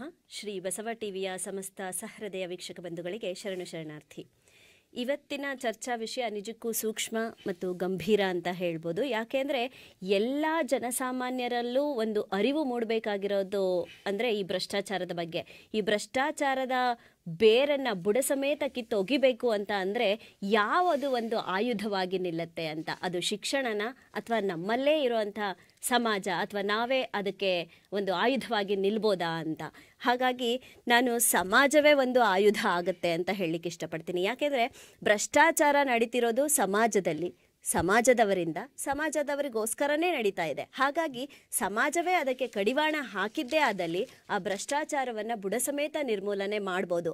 ಅಂತಹ ಸದೃಢ ಮನಸ್ಥಿತಿ ಸಮಾಜದಲ್ಲಿ ಇರುವವರಿಗೆ ಬೇಕಾಗುತ್ತೆ ಹೊರತು ಇದಕ್ಕೆ ಶಿಕ್ಷಣ ಯಾವುದೇ ರೀತಿಯ ಒಂದು ಉತ್ತೇಜನಕಾರಿ ನೀಡಲಾರ್ದು. ನೀಡಿದ್ರೂ ಕೂಡ ಯಾವುದೋ ಒಂದು ಬೆರಳೆಣಿಕೆಯಷ್ಟು ವ್ಯಕ್ತಿಯ ಮನಸ್ಸನ್ನು ಸಿದ್ಧಗೊಳಿಸಬಹುದೇ ಹೊರತು ಆ ಸಿದ್ಧತೆ ಪಕ್ವತೆ ಆಗೋದಿಲ್ಲ, ಮತ್ತು ದೃಢತೆ ಇರೋದಿಲ್ಲ, ಅದು ಸಾಕಾರ ಕೂಡ ಆಗೋದಿಲ್ಲ. ಅದು ಒಂದು ಹಂತದವರೆಗೆ ಹೋರಾಟ ನಡೆಸಬಹುದೇ ಹೊರತು ಗುರಿಯನ್ನು ಮುಟ್ಟೋದಕ್ಕೆ ಆಗೋದಿಲ್ಲ, ಮಧ್ಯದಲ್ಲೇ ಅದು ತುಂಡರಿಸಿ ಹೋಗುತ್ತೆ ಅಂತ ಹೇಳ್ತಾ ನಾನು ಇದಕ್ಕೆ ಶಿಕ್ಷಣ ಯಾವ ರೀತಿ ಕಾರಣ ಆಗಲ್ಲ ಅನ್ನೋದಕ್ಕೆ ನಾನು ನಮ್ಮ ಎದುರಾಳಿ ಮಿತ್ರರು ಹೇಳಿದ ಒಂದು ಸಾಲನ್ನು ಹೇಳಲಿಕ್ಕೆ ಇಷ್ಟಪಡ್ತೀನಿ. ಈ ಭ್ರಷ್ಟಾಚಾರದ ಮೂಲ ಏನಪ್ಪ ಅಂದರೆ ರಾಜಕೀಯನೇ ಅಂತ ಹೇಳಿದರು. ರಾಜಕೀಯದ ಮುಖಾಂತರವೇ ಈ ಮೇ ಬಿ ಭ್ರಷ್ಟಾಚಾರ ಸೃಷ್ಟಿ ಆಯ್ತೇನೋ ಅಂತ ಅವರೊಂದು ಮಾತು ಹೇಳಿದ್ರು. ನಿಜಕ್ಕೂ ಅದು ಅಕ್ಷರಶಃ ಸತ್ಯ ಅಂತ ನಾನು ಹೇಳ್ತೀನಿ. ಮತ್ತು ಅದೇ ಒಂದು ಪರಿಕಲ್ಪನೆನ ನಾವು ಶಾಲಾ ಹಂತದಲ್ಲಿ ತಗೊಂಡಾಗ ಅರಿವು ಮೂಡಿಸ್ಬೇಕು ಅಂತ ನಾವು ಶಾಲಾ ಹಂತದಲ್ಲಿ ಮಂತ್ರಿಮಂಡಲ ರಚನೆ ಇರ್ಬೋದು ಅಥವಾ ಸಂಸತ್ತು ರಚನೆ ಅಂತ ಏನು ಮಾಡ್ತಾ ಇದ್ದೀವಿ, ಈ ರೀತಿಯ ಒಂದು ಪರಿಕಲ್ಪನೆಯನ್ನು ಮಕ್ಕಳಿಗೆ ನಾವು ಪರಿಚಯ ಮಾಡೋ ಒಂದು ಮುಖಾಂತರ ಮತ್ತೆ ನಾವು ಅದೇ ಭ್ರಷ್ಟಾಚಾರತೆಯನ್ನು ಮಕ್ಕಳ ಮನಸ್ಸಲ್ಲಿ ತುಂಬ್ತಾ ಇದ್ದೀವಿ ಅಂತ. ಯಾಕೆ ಅಂದರೆ ಈಗ ಮಕ್ಕಳು ಮನೆಯಲ್ಲಿ ಇದ್ದಾಗ, ಪೋಷಕರೊಂದಿಗೆ ಇದ್ದಾಗ ಈ ಚುನಾವಣೆ ಸಂದರ್ಭದಲ್ಲಿ ಕ್ಯಾನ್ವಸ್ ಮಾಡ್ತಾರೆ, ಪ್ರಚಾರಕ್ಕೆ ಬರ್ತಾರೆ. ಪ್ರಚಾರಕ್ಕೆ ಬಂದಂಥ ಸಂದರ್ಭದಲ್ಲಿ ನಾನು ಹಾಗೆ ಮಾಡ್ತೀನಿ ಹೀಗೆ ಮಾಡ್ತೀನಿ ನನಗೆ ಓಟ್ ಹಾಕಿ ಅಂತ ಕೈ ಮುಗಿದು ಹೋಗೋರು ಯಾರೂ ಇಲ್ಲ. ತಗೊಳ್ಳಿ, ಇಂತಿಷ್ಟು ದುಡ್ಡು ನಮ್ಮ ಕಡೆಗೆ ಓಟ್ ಹಾಕಬೇಕು, ಈ ಗುರ್ತು ನೆನ್ಪಿಟ್ಕೊಂಡಿರಿ, ನೋಡಿ ಇಷ್ಟು ದುಡ್ಡು ಕೊಟ್ಟಿದ್ದೀನಿ, ಹಿಂಗೆ ಹೇಳೋರೇ ಜಾಸ್ತಿ. ಅದನ್ನು ಮಕ್ಕಳು ಕೂಡ ನೋಡಿರ್ತಾರೆ. ಈ ರೀತಿ ದುಡ್ಡು ತಗೊಂಡು ಅಂದರೆ ಅದು ಲಂಚ ಅಂತ ಅಲ್ಲಿಗೆ ಅರ್ಥ. ಭ್ರಷ್ಟಾಚಾರ ಅಲ್ಲಿಂದ ಶುರುವಾಯಿತು. ಮಗು ಮನಸ್ಸಲ್ಲಿ ಅದು ಬಂತು, ನಾನೇನೋ ಕೊಟ್ಟಿದ್ದೀನಿ ಅಂದರೆ ಈಗ ಓಟ್ ಅವ್ರಿಗೆ ಬೀಳುತ್ತೆ, ಗೆಲ್ತಾರೆ, ಅಧಿಕಾರ ಸಿಗುತ್ತೆ, ಸಂಪತ್ತು ಸಿಗುತ್ತೆ ಅಂತ. ಅಲ್ಲಿ ಅದು ಮೊದಲ ಹೆಜ್ಜೆ ಆಗುತ್ತೆ. ಸೊ ಇದೇ ಒಂದು ಕಲ್ಪನೆ ನಾವು ಶಾಲಾ ಹಂತದಲ್ಲಿ ತಂದಾಗ ಅಲ್ಲಿ ಒಂದು ನಾವು ಸಂಸತ್ತು ರಚನೆ ಮಾಡೋದು, ಮಂತ್ರಿಮಂಡಲ ರಚನೆ ಮಾಡೋದಕ್ಕೆ ಯಾವ ವಿದ್ಯಾರ್ಥಿಗಳನ್ನು ಆಯ್ಕೆ ಮಾಡ್ಕೋತೀವಿ, ಮತ್ತು ಒಂದು ಚುನಾವಣೆಯ ಪರಿಕಲ್ಪನೆ, ಚುನಾವಣೆಯ ಬಗ್ಗೆ ಅರಿವು ಮೂಡಿಸೋದಕ್ಕೆ ಯಾವ ರೀತಿ ಚುನಾವಣೆ ನಡೆಯುತ್ತೆ ಅನ್ನೋದನ್ನು ಕೂಡ ಮಾದರಿ ಚುನಾವಣೆಯನ್ನು ಕೂಡ ಮಾಡ್ತಾರೆ.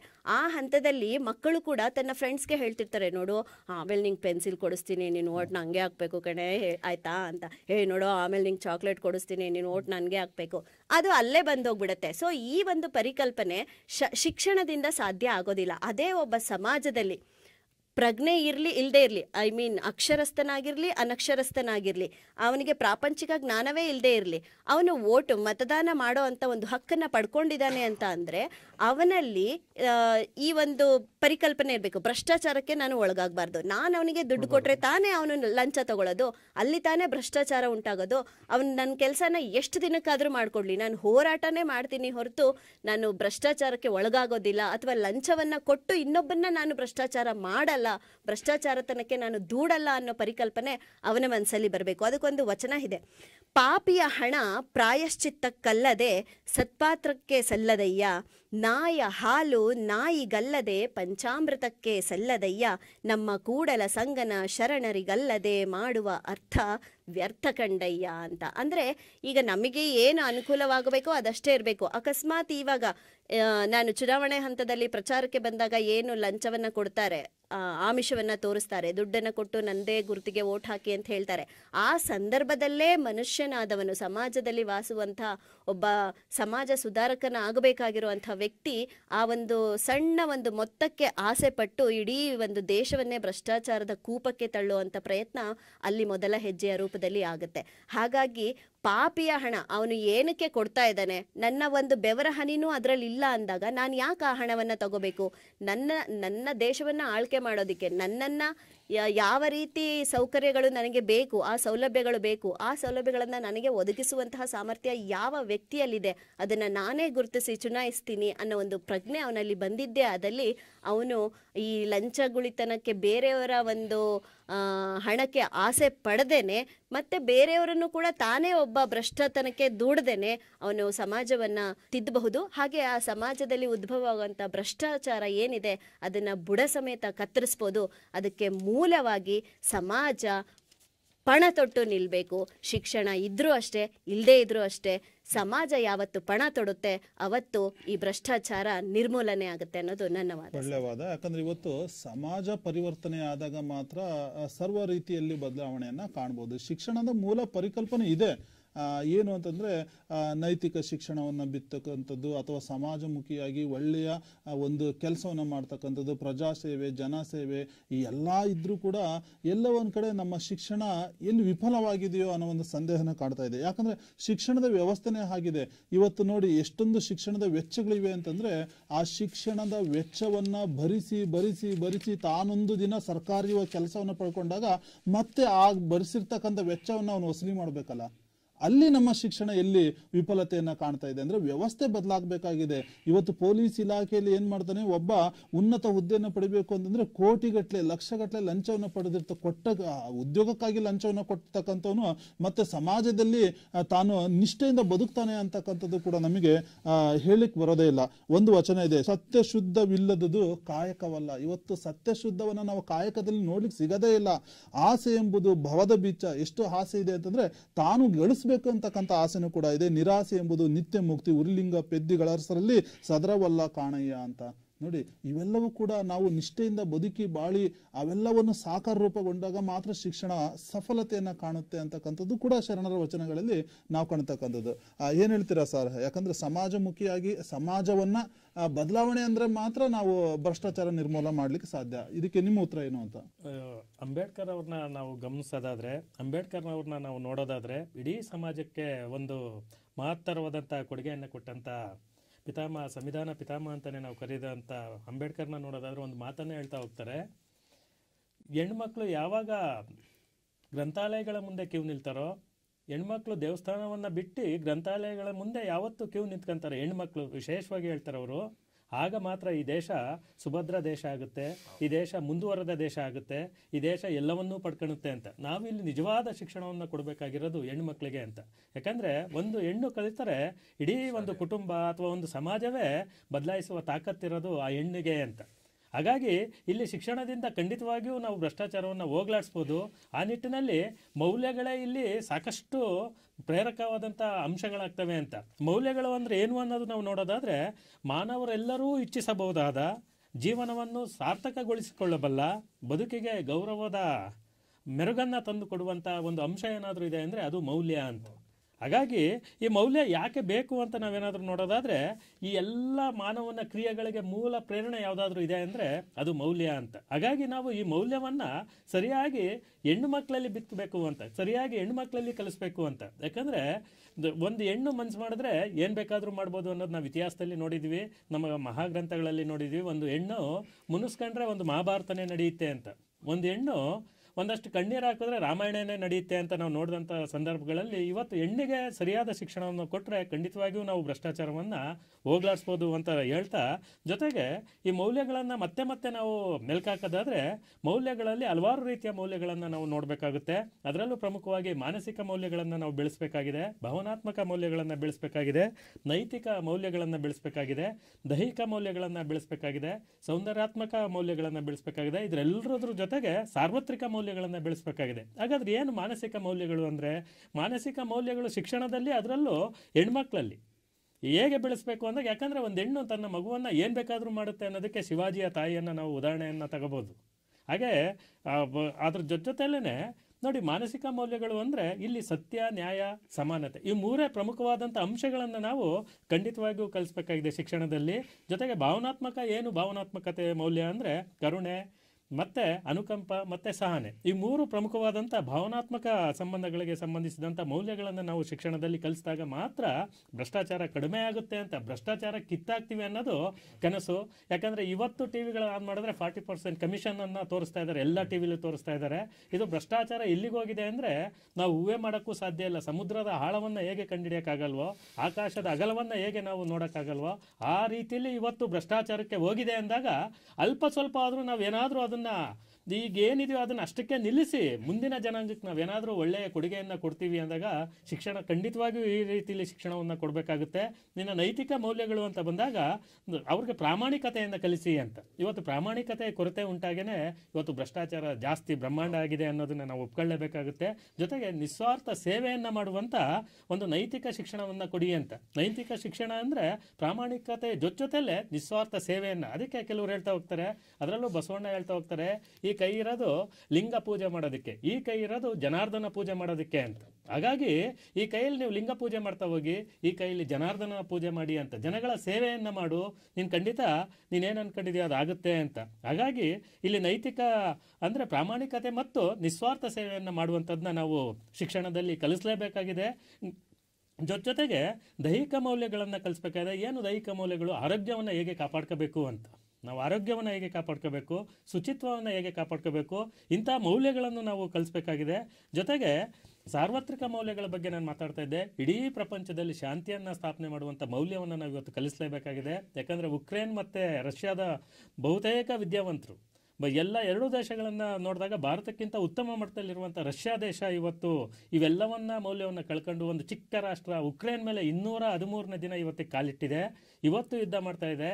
ಬಟ್ ಆ ಯುದ್ಧದ ಪರಿಣಾಮ ಏನಾಗಿದೆ ಅಂದರೆ, ನಿನ್ನೆ ತಾನೇ ಟಿ ವಿಲಿ ತೋರಿಸ್ತಾ ಇದ್ರು, ಅಲ್ಲಿನ ಯುವಕರೆಲ್ಲ ಆ ದೇಶವನ್ನು ತೊರಿತಾ ಇದ್ದಾರೆ ಅಂತ. ಯಾಕಂದರೆ ಅಲ್ಲಿನ ಪುಟಿನ್ ಅವರು ಒಂದು ವಿಷಯವನ್ನು ಟಿ ವಿಗಳ ಮುಂದೆ ಹೇಳಿದ್ದಾರೆ, 30,000 ಯೋಧರನ್ನು ನಾನು ನೇಮಕ ಮಾಡ್ಕೊತಾ ಇದ್ದೀನಿ, ಅವರೆಲ್ಲರೂ ದಯವಿಟ್ಟು ಉಕ್ರೇನ್ಗೆ ಹೋಗಿ ನನ್ನ ಆಸೆಯನ್ನು ಈಡೇರಿಸಿ ಅಂತ.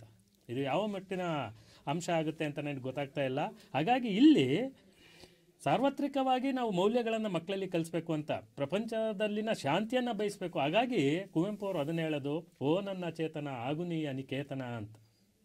ಯಾವಾಗಲೂ ವಿಶ್ವಮಾನವ ಸಂದೇಶವನ್ನು ನಾವು ಮಕ್ಕಳಲ್ಲಿ ಬಿತ್ತಬೇಕು ಅಂತ.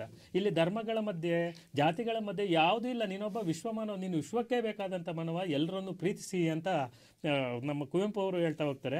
ಈ ನಿಟ್ಟಿನಲ್ಲಿ ನಾವು ನೋಡೋದಾದರೆ ಇಷ್ಟು ಅಂದವಾದ ಚಂದವಾದ ಮೌಲ್ಯಗಳು ಇತ್ತೀಚಿನ ಶಿಕ್ಷಣದಲ್ಲಿ ಇದಾವ ಅಂತ. ಯಾಕಂದರೆ ಇವತ್ತು ಎಲ್ಲ ಕಳೆದು ಹೋಗ್ಬಿಟ್ಟಿದ್ದಾವೆ ಅಂತ. ಹೀಗಾಗಿ ಭ್ರಷ್ಟಾಚಾರ ಇನ್ನೂ ಆಳಕ್ಕೆ ಹೋಗ್ತಾ ಇದ್ದಾವೆ. ಆದರೆ ಖಂಡಿತ ನಂಬಿಕೆ ಇದೆ, ಶಿಕ್ಷಣದಿಂದಲೇ ಎಲ್ಲವನ್ನ ಒಡೆದೋಡಿಸ್ಬೋದು ಅನ್ನೋದಕ್ಕೆ ಹಲವಾರು ಸಾಧಕರಿದ್ದಾರೆ. ಮುಂದಿನ ಹಂತದಲ್ಲಿ ಇದನ್ನ ಚರ್ಚೆಗೆ ತಗಂತ. ಓಕೆ, ಒಂದು ಉತ್ತಮವಾಗಿರ್ತಕ್ಕಂಥ ಅಂಶಗಳೊಂದಿಗೆ ಬಸವರಾಜ್ ಅವರ ವಾದ ಮುಕ್ತಾಯ ಆಯಿತು. ಸಂಪೂರ್ಣವಾಗಿ ಹೆಣ್ಣಿನ ಒಂದು ಮೇಲೆ ಹಾಕ್ಬಿಟ್ಟು ಭ್ರಷ್ಟಾಚಾರ, ಹೆಣ್ಣು ಪರಿವರ್ತನೆ ಆದರೆ ಮಾತ್ರ ಬಹುಶಃ ಭ್ರಷ್ಟಾಚಾರ ಒಂದು ಅಂಶ ಇದೆ, ಅದನ್ನು ಒಪ್ಕೊಳ್ತಕ್ಕಂಥದ್ದು. ಯಾಕಂದರೆ ಹೆಣ್ಣು ಸಾಧಿಸದೇ ಇರ್ತಕ್ಕಂಥ ಯಾವ ಜಗತ್ತಿನಲ್ಲಿ ಯಾವ ಕೆಲಸನೂ ಇಲ್ಲ. ಹೆಣ್ಣೊಂದು ಕಲಿದರೆ ಶಾಲೆಯೊಂದು ತೆರೆದಂತೆ ಅಂತ ಒಂದು ಮಾತೇ ಇದೆ. ಹಾಗಾಗಿ ಇಲ್ಲಿ ನೋಡಿ, ಈ ಹೆಣ್ಣಿನ ಮೂಲಕ ಒಂದು ಆದರೂ ಕೂಡ ಅದು ಒಂದು ಎಲ್ಲಿ ಶಿಕ್ಷಣ ಹೇಳಿದ್ರು, ಒಂದು ದೇವಾಲಯಕ್ಕೆ ಕ್ಯೂ ನಿಲ್ಲೋದಕ್ಕಿಂತ ಒಂದು ಗ್ರಂಥಾಲಯಕ್ಕೆ ಕ್ಯೂ ನಿಲ್ಬೇಡಿ, ಅದು ಶಿಕ್ಷಣದ ಒಂದು ಸಾಕಾರತೆಯನ್ನು ತಂದುಕೊಡುತ್ತೆ, ಹಲವಾರು ಮೌಲ್ಯಗಳನ್ನು ಬಿತ್ತುತ್ತೆ. ಇದಿರ್ಬೋದು. ಇವತ್ತು ನಾವು ರಾಜಕೀಯಕ್ಕೆ ಬರೋದೇ ಯಾವುದಕ್ಕೋಸ್ಕರ, ಜನಸೇವೆ ಮಾಡಬೇಕು ಅಂತಂದ್ರೆ ಯಾರು ಬರೋದೇ ಇಲ್ಲ ಇವತ್ತು ರಾಜಕೀಯಕ್ಕೆ. ನಾನು ಎಷ್ಟು ಹಣ ಮಾಡಬೇಕು, ನನಗೆ ಯಾವ ಸೀಟ್ ಸಿಕ್ತು, ಎಷ್ಟು ಕುದುರೆ ವ್ಯಾಪಾರ ಆಯಿತು, ನಾನು 5 ವರ್ಷದಲ್ಲಿ ಎಷ್ಟು ಮಾಡ್ಕೊಂಡೆ, ನಾನು ಮಾಡ್ಕೊಂಡಿದ್ದೆ ನನ್ನ ಮಕ್ಕಳಿಗೆ ಎಷ್ಟು ತೆಗ್ದಿತ್ತು, ಎಷ್ಟು ಆಸ್ತಿ ಆಯಿತು. ಇವತ್ತು ಆಸ್ತಿಗಳ ಸಂಖ್ಯೆ ಇನ್ಕ್ರೀಸ್ ಆಗ್ತಾ ಇದೆ ಸರ್. ಇವತ್ತು ಎಲೆಕ್ಷನ್ ಟೈಮಲ್ಲಿ ಅವ್ನು ಕೊಡ್ತಕ್ಕಂಥ ಆಸ್ತಿಯ ಲೆಕ್ಕಾಚಾರನೇ ಬೇರೆ, 5 ವರ್ಷ ಆಡ್ತಕ್ಕಂಥ ಲೆಕ್ಕಾಚಾರನೇ ಬೇರೆ. ಎಲ್ಲಿದೆ ನಮ್ಮ ರಾಜಕೀಯ ಮೌಲ್ಯಗಳು, ಎಲ್ಲಿದೆ ಅಂತಂದು? ಏನು ಶಿಕ್ಷಣ ರಾಜಕೀಯ ಮೌಲ್ಯಗಳನ್ನ ಇವ್ರಲ್ಲಿ ಬಿತ್ತಲೇ ಇಲ್ವಾ ಅಂತ ನೋಡಿ. ಒಂದು 2014ರಲ್ಲಿ ಸ್ವಿಸ್ ಬ್ಯಾಂಕ್ನಲ್ಲಿ ಕಪ್ಪು ಹಣ ಇಟ್ಟಿರ್ತಕ್ಕಂಥ ಸ್ಥಾನ 34ನೇ ಸ್ಥಾನ ಇತ್ತು. ಆಮೇಲೆ 2015ರಲ್ಲಿ 61ನೇ ಸ್ಥಾನಕ್ಕೆ ಇಳಿತು. ಯಾಕೆ ಇಳಿತು ಅಂತಂದ್ರೆ ಗೊತ್ತಾಯ್ತು ಅವರಿಗೆ, ನಾವು ಕಳ್ಳಣ ಇಲ್ಲಿ ಬಚ್ಚಿಟ್ಟಿದೀವಿ, ಎಲ್ಲ ಒಂದ್ ಕಡೆ ನಮ್ಮ ಸೋರಿಕೆ ಆಗ್ಬೋದು ಅಂತಂದು. ಹಂಗೆ ಆಮೇಲೆ 2016ರಲ್ಲಿ 75ನೇ ಸ್ಥಾನಕ್ಕೆ ಬಂತು. ಒಟ್ಟು ಸ್ಥಾನಗಳ ಪಲ್ಲಟ ಆಗ್ತಾ ಇದೆ ಹೊರತು ಸಂಪೂರ್ಣವಾಗಿ ಭ್ರಷ್ಟಾಚಾರ ನಿಲ್ತಾ ಇಲ್ಲ ಅಂತಂದು. ಏನ್ ಹೇಳ್ತೀರಾ ಮಂಜುನಾಥ್ ಸರ್ ಅವರ ಒಂದು ಮೌಲ್ಯ ಶಿಕ್ಷಣ ನಿಜವಾಗ್ಲೂ ಅದು ಸಾಕಾರ ರೂಪ ಆಗ್ತಾ ಇದೆಯಾ, ಯಶಸ್ವಿ ಆಯ್ತಾ ಅಂತ? ಭ್ರಷ್ಟಾಚಾರದ ನಿರ್ಮೂಲನೆಯಲ್ಲಿ ಶಿಕ್ಷಣದ ಪಾತ್ರದ ವಿಚಾರ ಮಾತನಾಡ್ತಾ ಬಸವರಾಜ್ ಅವರು ಮಹಿಳೆಯರಿಗೆ ಶಿಕ್ಷಣ ಕೊಟ್ಟಾಗ ಹೆಣ್ಣೊಂದು ಕಲಿತರೆ ಶಾಲೆಯನ್ನು ತೆರೆದಂತೆ ಎಲ್ಲವೂ ಒಳ್ಳೆಯದಾಗುತ್ತೆ ಅನ್ನಕ್ಕಂತ ಮಾತನಾಡಿದ್ದಾರೆ ಸರ್. ಭ್ರಷ್ಟಾಚಾರ ಅಂತ ಬಂದಾಗ ಇಲ್ಲಿ ಗಂಡು ಹೆಣ್ಣಿನ ಪ್ರಶ್ನೆ ಬರೋದೇ ಇಲ್ಲ ಸರ್, ಬರೋದೇ ಇಲ್ಲ. ಒಂದು ಇತ್ತೀಚಿನ ವಿಚಾರಗಳು ಬಂದಾಗ ಸರ್ಕಾರಿ ಕಚೇರಿ ಕೆಲಸ ಮಾಡ್ತಕ್ಕಂಥ ಅಥವಾ ಬೇರೆ ಬೇರೆ ರೀತಿಯಲ್ಲಿ ಕೆಲಸ ಮಾಡ್ತಕ್ಕಂಥಲ್ಲಿ ಹೆಣ್ಣುಮಕ್ಕಳು ಕೂಡ ಭ್ರಷ್ಟಾಚಾರದ ತೊಡಗಿದ್ದಾರೆ. ಇದಕ್ಕೆ ಸಾಕಷ್ಟು ನಿದರ್ಶನಗಳಿದ್ದಾವೆ ಅನ್ನಕ್ಕಂಥದ್ದು ಕೂಡ ಗೊತ್ತು. ಸ್ನೇಹಿತರೊಬ್ಬರು ಕೂಡ BBMPಯಲ್ಲಿ ಕೆಲಸ ಮಾಡ್ತಕ್ಕ ಸ್ನೇಹಿತರೊಬ್ಬರು ಹೇಳ್ತಾರೆ, ನಮ್ಮ ತಗೊಳ್ತಕ್ಕಂಥ ಹಣದಲ್ಲಿ ನಮ್ಮ ಮಹಿಳಾ ಉದ್ಯೋಗಿನೂ ಕೂಡ ತುಂಬ ಚೆನ್ನಾಗಿ ತಗೊತಾರೆ ಅನ್ನಕ್ಕಂಥ ಮಾತಿದೆ. ಅವ್ರಿಗೆ ಆಭರಣದ ಆಸೆ ಇರುತ್ತೆ, ಮತ್ತೊಂದು ಮಗದೊಂದು ಆಸೆ ಅನ್ನಕ್ಕಂಥದ್ದು ಲಿಂಗಭೇದ ಇಲ್ಲ ಸರ್. ಪುರುಷ ಮತ್ತು ಸ್ತ್ರೀ ಇಬ್ಬರು ಕೂಡ ಆಸೆಗೆ ಅರ್ಹರಾಗಿರ್ತಾರೆ. ಅಲ್ಲಿ ಅದು ಸ್ಪಷ್ಟತೆ ಕೊಡ್ತೀನಿ ಅವರಿಗೆ. ಶಾಲೆ ಸಮಾಜದ ಆಸ್ತಿ, ನಾವೇನು ಶಾಲೆ ಅಂತ ಅಂದ್ಕೊಂಡು ಕರಿತಾ ಇದ್ದೀವಿ, ಅದು ಸಮಾಜದ ಆಸ್ತಿ. ಶಾಲೆಗೆ ಸಮಾಜದಲ್ಲಿ ಒಂದು ಭಾಗ ಅಷ್ಟೇ ಅದು ಸರ್. ಇಲ್ಲಿ ನಾವು ಶಿಕ್ಷಣ ಕೊಡ್ತೀವಿ. ಇವತ್ತು ಮನೆ ಬಾಗಿಲಿಗೆ ಎಜುಕೇಷನ್ ಇದೆ. ಒಂದು ಕಾಲದ ಶಿಕ್ಷಣ ಅನ್ನಕ್ಕಂಥದ್ದು ಕೆಲವರು ಉಳ್ಳವರ ಸೊತ್ತಾಗಿತ್ತು, ದೂರಕ್ಕೂ ಶಿಕ್ಷಣ ಪಡಿಬೇಕಿತ್ತು, ಕೆಲವರಿಗೆ ಮಾತ್ರ ಸೊತ್ತಾಗಿತ್ತು ಸರ್, ಜಾತಿ ಧರ್ಮ ಆಧಾರದ ಮೇಲೆ. ಆದರೆ ಈಗ ಶಿಕ್ಷಣ ಮನೆ ಬಾಗಿಲಿಗೆ 1 ಕಿಲೋಮೀಟರ್ ಒಂದು ಪ್ರಾಥಮಿಕ ಶಾಲೆ, 3 ಕಿಲೋಮೀಟರ್ ಒಂದು ಪ್ರೌಢಶಾಲೆ, 10 ಕಿಲೋಮೀಟರ್ ಒಳಗಡೆ ಒಂದು ಪದವಿ ಪೂರ್ವ ಶಿಕ್ಷಣ. ಈಗ ಜಿಲ್ಲೆಗೊಂದರಂತೆ ವಿಶ್ವವಿದ್ಯಾಲಯ ಬರ್ತಾ ಇದೆ. NEP ಅನ್ವಯ ಮಾಡ್ತಾ ಇದ್ದೀವಿ ನಾವು. ಇವತ್ತು ಇಷ್ಟೆಲ್ಲ ಶಿಕ್ಷಣ ಕೊಡ್ತಾ ಇದ್ರು ಕೂಡ ಹಾಗಾದ್ರೆ ಭ್ರಷ್ಟಾಚಾರ ಸಂಪೂರ್ಣ ನಿರ್ಮೂಲನೆ ಆಗಬೇಕಿತ್ತಲ್ಲ. ಶಿಕ್ಷಣ ಎಲ್ಲ ಪಡ್ಕೊತಾ ಇದೀವಿ, ಎಲ್ಲರೂ ಪಡ್ಕೊತಾ ಇದೀವಿ ಸರ್. ಇವತ್ತು ಸಾಮಾನ್ಯ ವ್ಯಕ್ತಿಯೂ ಕೂಡ ಇವತ್ತು ಡಿಗ್ರಿಯನ್ನೇ ಕಾಮನ್, ಪದವಿಯನ್ನೇ ಸಾಮಾನ್ಯ. ಒಂದು ಕಾಲಕ್ಕೆ SLCಯನ್ನು ಸಾಮಾನ್ಯ ಅಂತ ಇದ್ರೆ ಇವತ್ತು ಪದವಿಯನ್ನೇ ಸಾಮಾನ್ಯ ಅಂತ ಇದೀವಿ. ಮತ್ತು ಭ್ರಷ್ಟಾಚಾರ ಯಾಕೆ ಮತ್ತೆ ವೇಗವಾಗಿ ಹೋಗ್ತಾ ಇದೆಯಲ್ಲ? ನಿಮ್ಮ ಶಿಕ್ಷಣ ಹೆಂಗೆ ಹೋಗ್ತಾ ಇದೆ ಬೇಗ, ಅಷ್ಟೇ ಭ್ರಷ್ಟಾಚಾರ ಕೆಳಗಬೇಕಿತ್ತು. ಈಗ ಅದಕ್ಕಿಂತ ಹೆಚ್ಚಾಗಿ ಯಾಕೆ ಭ್ರಷ್ಟಾಚಾರ ಜಾಸ್ತಿ ಆಗ್ತಾ ಇದೆ? ಅಲ್ಲಿ ಒಂದು ಅಂಶ ಸಿಕ್ತು ಸರ್, ಶಿಕ್ಷಣವನ್ನು ಪಡೆದ್ರೂ ಕೂಡ ಭ್ರಷ್ಟಾಚಾರ ನಿಂತಿಲ್ಲ ಅನ್ನಕ್ಕಂಥದ್ದು ಒಂದು ಸ್ಪಷ್ಟತೆ. ಇದಕ್ಕೆ ಉದಾಹರಣೆ ಏನಪ್ಪ ಅಂದರೆ, ನಮ್ಮ ಶಿಕ್ಷಣ ಅನ್ವಯ ಆಗ್ತಾ ಇಲ್ಲ ಸರ್. ಅನ್ವಯ ಆಗದ ಶಿಕ್ಷಣಕ್ಕೆ ಬೆಲೆನೇ ಇಲ್ಲ. ಕೋಟಿ ಗೀತೆಗಳನ್ನ ಓದಿ ಪಾಠಯಿಸಿ ಫಲವೇನು, ಕೋಟಿ ಗೀತೆಗಳನ್ನ ಓದಿ ಪಾಠಯಿಸಿ ಫಲವೇನು, ಕೂಟಸ್ಥಲನದ ಓದು ಗಿಳಿ ಕಲಿತ ಪಾಠದಂತ ಸರ್ವಜ್ಞ ಅವತ್ತೇ ಮಾತನಾಡಿದ್ದಾನೆ. ನೀವು ಎಷ್ಟು ಓದ್ಕೊಂಡ್ರೇನು, PhD ಮಾಡಿದ್ರೇನು, ಡಿಗ್ರಿ ಮಾಡಿರ್ತಕ್ಕಂಥದ್ದೇನು, ನೀನು ಕೂಟಸ್ಥ ಸಮಾಜಕ್ಕೆ ಹೊಂದ್ಕೊಳ್ಳಿಲ್ಲ ಅಂದರೆ, ಸಮಾಜವನ್ನು ಮುನ್ನಡೆಗೆ ನೀನು ಕಾರಣ ಆಗಲಿಲ್ಲ ಅಂದಮೇಲೆ ನೀನು ಎಷ್ಟು ಓದ್ಕೊಂಡ್ರೇನಾಗಾದರೆ? ಕಂದಾಯ ಇಲಾಖೆ ಒಂದು ಮಾಹಿತಿ ಪ್ರಕಾರ ಸ್ನೇಹಿತರು ಹೇಳ್ತಾನೆ ಸರ್, ಒಂದು ಭೂಮಿಯನ್ನು ನೀವು ಏನಾದ್ರು ನಿಮ್ಮ ದಾಖಲೆ ಮಾಡ್ಕೊಳೋಗ್ಬೇಕಾದಾಗ, ನೀವು ಇನ್ನೊಂದು ಮಾಡ್ಕೊಳೋಗ್ಬೇಕಾದಾಗ ಅಲ್ಲಿ ಲಂಚವನ್ನು ಕೊಡಬೇಕಾಗುತ್ತಂತೆ. ಲಂಚ ಹೇಗೆ ವಿಕೇಂದ್ರೀಕರಣ ಆಗುತ್ತೆ ಅಂತ ಹೇಳ್ತಾ ಇದ್ದ. ಮೊದಲನೇ ದರ್ಜೆ ಒಂದಿದೆ ಅಂತೆ, ಅದು SLC ಓದಿರ್ತಕ್ಕಂಥವ್ರು ಇಷ್ಟಂತೆ. 2ನೇ ದರ್ಜೆ ಒಂದಿದೆ ಅಂತೆ ಸರ್, ಅದು 2ನೇ ಥರದ RI ಅನ್ನಕ್ಕಂಥವ್ರು ಇರ್ತಕ್ಕ 2ನೇ 3ನೇ ಥರದ್ದು ಒಂದಿದೆ ಅಂತ ಸರ್, ಅದು ಇನ್ನೊಬ್ರಿಗಂತೆ. ಅವರವರ ಓದು ಮತ್ತು ಅವರ ಸ್ಥಾನದ ಮೇಲೆ ಆ ಲಂಚ ವ್ಯತ್ಯಾಸ ಆಗುತ್ತೆ ಅನ್ನಕ್ಕಂತಾದರೆ ಹಾಗಾದ್ರೆ ಹೇಗೆ ಇದಕ್ಕೆ ನಮ್ಮ ಇವರು ಒಪ್ಕೊಳ್ಳೋಕೆ ಸಾಧ್ಯ ಆಗುತ್ತೆ? ಇದು ಭಾಳ ಸ್ಪಷ್ಟವಾಗಿನಕ್ಕಂಥದ್ದು. ಅದಕ್ಕೆ ನಾನು ಹೇಳ್ತೀನಿ ಸರ್, ರಾಜಕೀಯ ಕ್ಷೇತ್ರ ನಮ್ಮ ಮೇಡಮ್ ಹೇಳ್ದಂಗೆ ಭ್ರಷ್ಟಾಚಾರದ ಮಾತು ಸಂಸ್ಥೆ ರಾಜಕೀಯ ಕ್ಷೇತ್ರ. ಜೇನುತುಪ್ಪವನ್ನು ನಾಲಿಗೆ ಮೇಲೆ ಬಿದ್ದಂಥವರು ಸವೇದಿ ಬಿಡುವರೆ, ಇಂದನೇ ಮತ್ತೆ ನಮ್ಮ ಅವರೇ ಕೇಳ್ತಕ್ಕಂಥದ್ದು. ಜೇನುತುಪ್ಪ ಅನ್ನಕ್ಕೆ ನಾಲಿಗೆ ಮೇಲೆ ಬಿದ್ದರೆ ಸವೇದಿ ಬಿಡ್ಯಾರ? ಅಂತಕ್ಕಂಥದ್ದು. ಅಂದರೆ ಎಲ್ಲರೂ ಕೂಡ ರಾಜಕೀಯದಲ್ಲಿ ಲಂಚವನ್ನು ಮಾಡ್ತಾರೆ, ಭ್ರಷ್ಟಾಚಾರ. ಇವತ್ತಿನ ಸ್ಥಿತಿ ಹೆಂಗಿದೆ ಸರ್? ಬಹಳ ಭ್ರಷ್ಟಾಚಾರದ ಮಾತು ಸಂಸ್ಥೆ ಹಾಗೆ ಅಂತ. ಅದೇ ರಾಜಕೀಯದಲ್ಲಿ ಇದ್ರೂ ಕೂಡ ಭ್ರಷ್ಟಾಚಾರ ಮಾಡದಂತ ಅನೇಕ ಉದಾಹರಣೆ ಇದೆ. ಶಾಸ್ತ್ರಿಗಳಿದ್ದಾರೆ ನೋಡಿ, ಲಾಲ್ ಬಹದ್ದೂರ್ ಶಾಸ್ತ್ರಿ, ಸರ್ದಾರ್ ವಲ್ಲಭಾಯ್ ಪಟೇಲ್ ಇಬ್ಬರೂ ಕೂಡ ಅವರು ಅವರು ಕೊನೆ ದಿನಗಳಲ್ಲಿ ರಾಜಕೀಯ ಕ್ಷೇತ್ರದ ಅಂತಿಮ ಇದ್ದಾಗ ಅವ್ರ ಬ್ಯಾಂಕ್ ಬ್ಯಾಲೆನ್ಸ್ ತುಂಬ ಕಡಿಮೆ ಇತ್ತಂತೆ. ಜಾರ್ಜ್ ಫರ್ನಾಂಡಿಸ್ ಅಂತಕ್ಕಂಥ ರಕ್ಷಣಾ ಸಚಿವ ₹1 ದುಡ್ಡಿಲ್ಲಂಗೆ ತನ್ನ ಮಗಳ ಮನೆಯಲ್ಲಿ ಅವನ ಕೊನೆಯ ದಿನಗಳನ್ನು ಮಗಳ ಮನೆ ಕಳೀತಾರೆ ಸರ್. ಸ್ವಂತ ಮನೆ ಇಲ್ಲ ಅವರಿಗೆ. ಒಬ್ಬ ಗೃಹ ಸಚಿವನಾಗಿರ್ತಕ್ಕಂಥವನು ತನ್ನ ಅಂತ್ಯ ಜೀವನದಲ್ಲಿ ತನ್ನ ಮಗಳ ಮನೆಯಲ್ಲಿ ಅವನು ವಾಸ ಮಾಡಿಕೊಂಡು ತನ್ನ ಕೊನೆಯ ಹೆಸರು ಹೇಳ್ತಾರೆ ಅಂತಂದರೆ, ಇವತ್ತೊಬ್ಬ ಗ್ರಾಮ ಪಂಚಾಯತಿ ಅಧ್ಯಕ್ಷ ಮತಾಸಕ್ಕಲ್ಲ ಸರ್ ನಾವು. ಒಂದು ಗ್ರಾಮ ಪಂಚಾಯತ್ ಅಧ್ಯಕ್ಷರ ಸದಸ್ಯರನ್ನೇ ಮತಾಸಕ್ಕಾಗಲ್ಲ. ಅಂಥ ಒಬ್ಬ ಗೃಹ ಸಚಿವ ತನ್ನ ಕೊನೆ ದಿನಗಳನ್ನ ಹೆಂಗೆ ಕಳೆದಿದ್ದ ಅನ್ನಕ್ಕಂಥದ್ದು ಹಾಗೆ ಅಂತ. ರಾಜಕೀಯ ಅನ್ನಕ್ಕಂಥದ್ದು ಇವತ್ತು ಬಂಡವಾಳ ಹಾಕಿ ಬಂಡವಾಳ ತೆಗಿತಕ್ಕಂಥ ಸಂಸ್ಥೆ ಆಗಿದೆ. ಭ್ರಷ್ಟಾಚಾರದ ಕೂಪುಗಳಾಗಿದ್ದಾವೆ. ಕೋಟಿ ಕೋಟಿ ಹಣಗಳನ್ನು ಹೊಡಿತಕ್ಕಂಥ ಇದೆಲ್ಲ ಏನು? ಅದಕ್ಕೆ ಸಮಾಜದ ಮುಖಾಂತರ ಇರಬೇಕು. ಇದನ್ನು ಸಮಾಜದ ಮುಖಾಂತರ ನಾನು ಹೇಳಿದೆ, ಶಿಕ್ಷಣ ಓದ್ಕೊಂಡು ಅದು ಬಳಸ್ತಿಲ್ಲ ಅಂದಮೇಲೆ ಯಾಕೆ ಸರ್ ನೀವು? ವಿದ್ಯುತ್ ಪ್ರಸರಣ ವಿಜ್ಞಾನದಲ್ಲಿ ಮೇಡಮ್ ಹೇಳ್ತಾರೆ, ವಿದ್ಯುತ್ ಪ್ರಸರಣ ಹಿಂಗಾಗುತ್ತೆ ಅಂತೇಳಿ. ವಿದ್ಯುತ್ ಪ್ರಸರಣದ ಬಗ್ಗೆ ಚೆನ್ನಾಗಿ ತಿಳ್ಕೊಂಡು ಅವ್ನು 10ಕ್ಕೆ ತನಕ ತಾಂಡ್ಬಿಟ್ಟು ಇವ್ನು ಮನೆಗೆ ಬಂದಾಗ ಅವ್ರ ಅಮ್ಮ ಹೇಳುತ್ತೆ, ನೋಡಪ್ಪ ಯಾಕೋ ವೈರು ವ್ಯತ್ಯಾಸ ಆಗಿದೆ ಅಂತ ನೋಡಪ್ಪ ಅಂದಾಗ, ತಡೆಯಮ್ಮ ಕರ್ಕೊಂಬತ್ತೀನಿ ಕೇಬಿರ್ನ ಅಂತ ಹೋದ ಅಂದರೆ ನೀನು 10 ತನಕ ತಾಂಡಿದ್ದಲ್ಲ. ಋಣ ವಿದ್ಯುತ್ತು, ಘನ ವಿದ್ಯುತ್ತು, ಈ ಪ್ಲಸ್ ಯಾವುದು ಮೈನಸ್ ಯಾವುದು ಕರೆಂಟ್ ಶೇಕ್ ಹೊಡೆಯುತ್ತೆ, ಯಾವುದು ಹೊಡೆಯಲ್ಲ ಅಂತ ನೀವು ಓದ್ಕೊಂಡು ಚೆನ್ನಾಗಿ ಬರೆದಿದ್ಯಪ್ಪ ನೀನು. ಮನೆಗೆ ಬಂದು ನಿಮ್ಮ ತಾಯಿ ಓಕೆ ಓದಿಲ್ಲ, 2ನೇ ತರಗತಿ ಓದಿದ್ದು, ನೋಡಪ್ಪ ಯಾಕೆ ಬೆಳಗ್ಗಿಂದ ಕರೆಂಟ್ ಬರ್ತಾ ಇಲ್ಲ ಅಂದು ನೀನು ತಡೆಯಮ್ಮ KPTC ಕರ್ಕೊಂಬತ್ತೀನಿ ಅಂತಂದರೆ ಅಲ್ಲಿ 10 ತನಕ ತಾಂಡೆ. ಅಲ್ಲಿ 10 ತನಕ ತಾಂಡು ಇಲ್ಲಿ KPTC ಕರ್ಕೊಂಬತ್ತೀನಿ ಅಂದಮೇಲೆ ನಿನ್ನ ವಿದ್ಯೆ ಏನಾಯಿತು? ನಿನ್ನ ಎಜುಕೇಷನ್ ಏನಾಯಿತು? ಅನ್ವಯ ಆಗದ ಶಿಕ್ಷಣ ಯಾವತ್ತೂ ಕೂಡ ವ್ಯರ್ಥ ಸರ್. ನೀನು ಎಷ್ಟು ಓದ್ಕೊಂಡ್ರು ನೀನು ಮತ್ತೋಗಿ ಭ್ರಷ್ಟಾಚಾರ ಮಾಡಕ್ಕೆ ಭಾಗಿಯಾಗಿದೆಯಾ ಅಂದರೆ ನೀನು ಓದೆಲ್ಲಿ ಬಂತು? ಇದು ಖಂಡಿತ ಒಪ್ಪ ಮಾತಲ್ಲ. ಸಮಾಜದ ಮೂಲಕವೇ ಈ ಒಂದು ಪಿಡುಗು ಸಂಪೂರ್ಣ ಬದಲಾಗಕ್ಕಾಗಲ್ಲ. ಅದು ಕೂಡ ಕೊನೆ ಪಕ್ಷ ಒಂದು ಮಟ್ಟಕ್ಕಾದರೂ ಕೂಡ ಯುರೋಪ್ ರಾಷ್ಟ್ರಗಳಲ್ಲಿ ಅವ್ರು ಹೇಳಿದ್ರು ಸರ್ವೇ ಆಗ್ತಿದ್ದು ಜಗತ್ತಿದೆ ಸರ್. ಇವತ್ತು ಕೂಡ ಸ್ವಿಟ್ಜರ್ಲ್ಯಾಂಡ್ ಅಂತ ರಾಷ್ಟ್ರಗಳು, ಕೆಲವು ನ್ಯೂಜಿಲೆಂಡ್ ಅಂತ ರಾಷ್ಟ್ರಗಳಲ್ಲಿ ಕಡಿಮೆ ಇದೆ ಅಂತೆ. ಈಗ ನಾನು ಪಟ್ಟಿ ನೋಡ್ತಾ ಇರ್ಬೇಕಾದ್ರೆ 3ನೇ ಭ್ರಷ್ಟ ರಾಷ್ಟ್ರ ಭಾರತ ಅಂತಿತ್ತು, ಬೇರೆ ಬೇರೆ ಪಟ್ಟಿ ಇತ್ತು ಸರ್. ಅದರಲ್ಲಿ ಇದು ಕೆಲವು ಯುರೋಪ್ ರಾಷ್ಟ್ರಗಳಲ್ಲಿ ಇವತ್ತು ಕೂಡ ಭ್ರಷ್ಟಾಚಾರ ಕಡಿಮೆ ಇದೆ ಅನ್ನಕ್ಕಂಥ ಮಾತನ್ನು ನಾವು ಒಪ್ಕೊಂಡಿದ್ದೀವಿ. ನಾವು ಕೂಡ ಹಂಗಾಗಬೇಕು ಅನ್ನೋದಾದರೆ ಸಮಾಜದ ಮೂಲಕವೇ ತಿದ್ದುವಂಥ ಕೆಲಸ ಆಗಬೇಕು.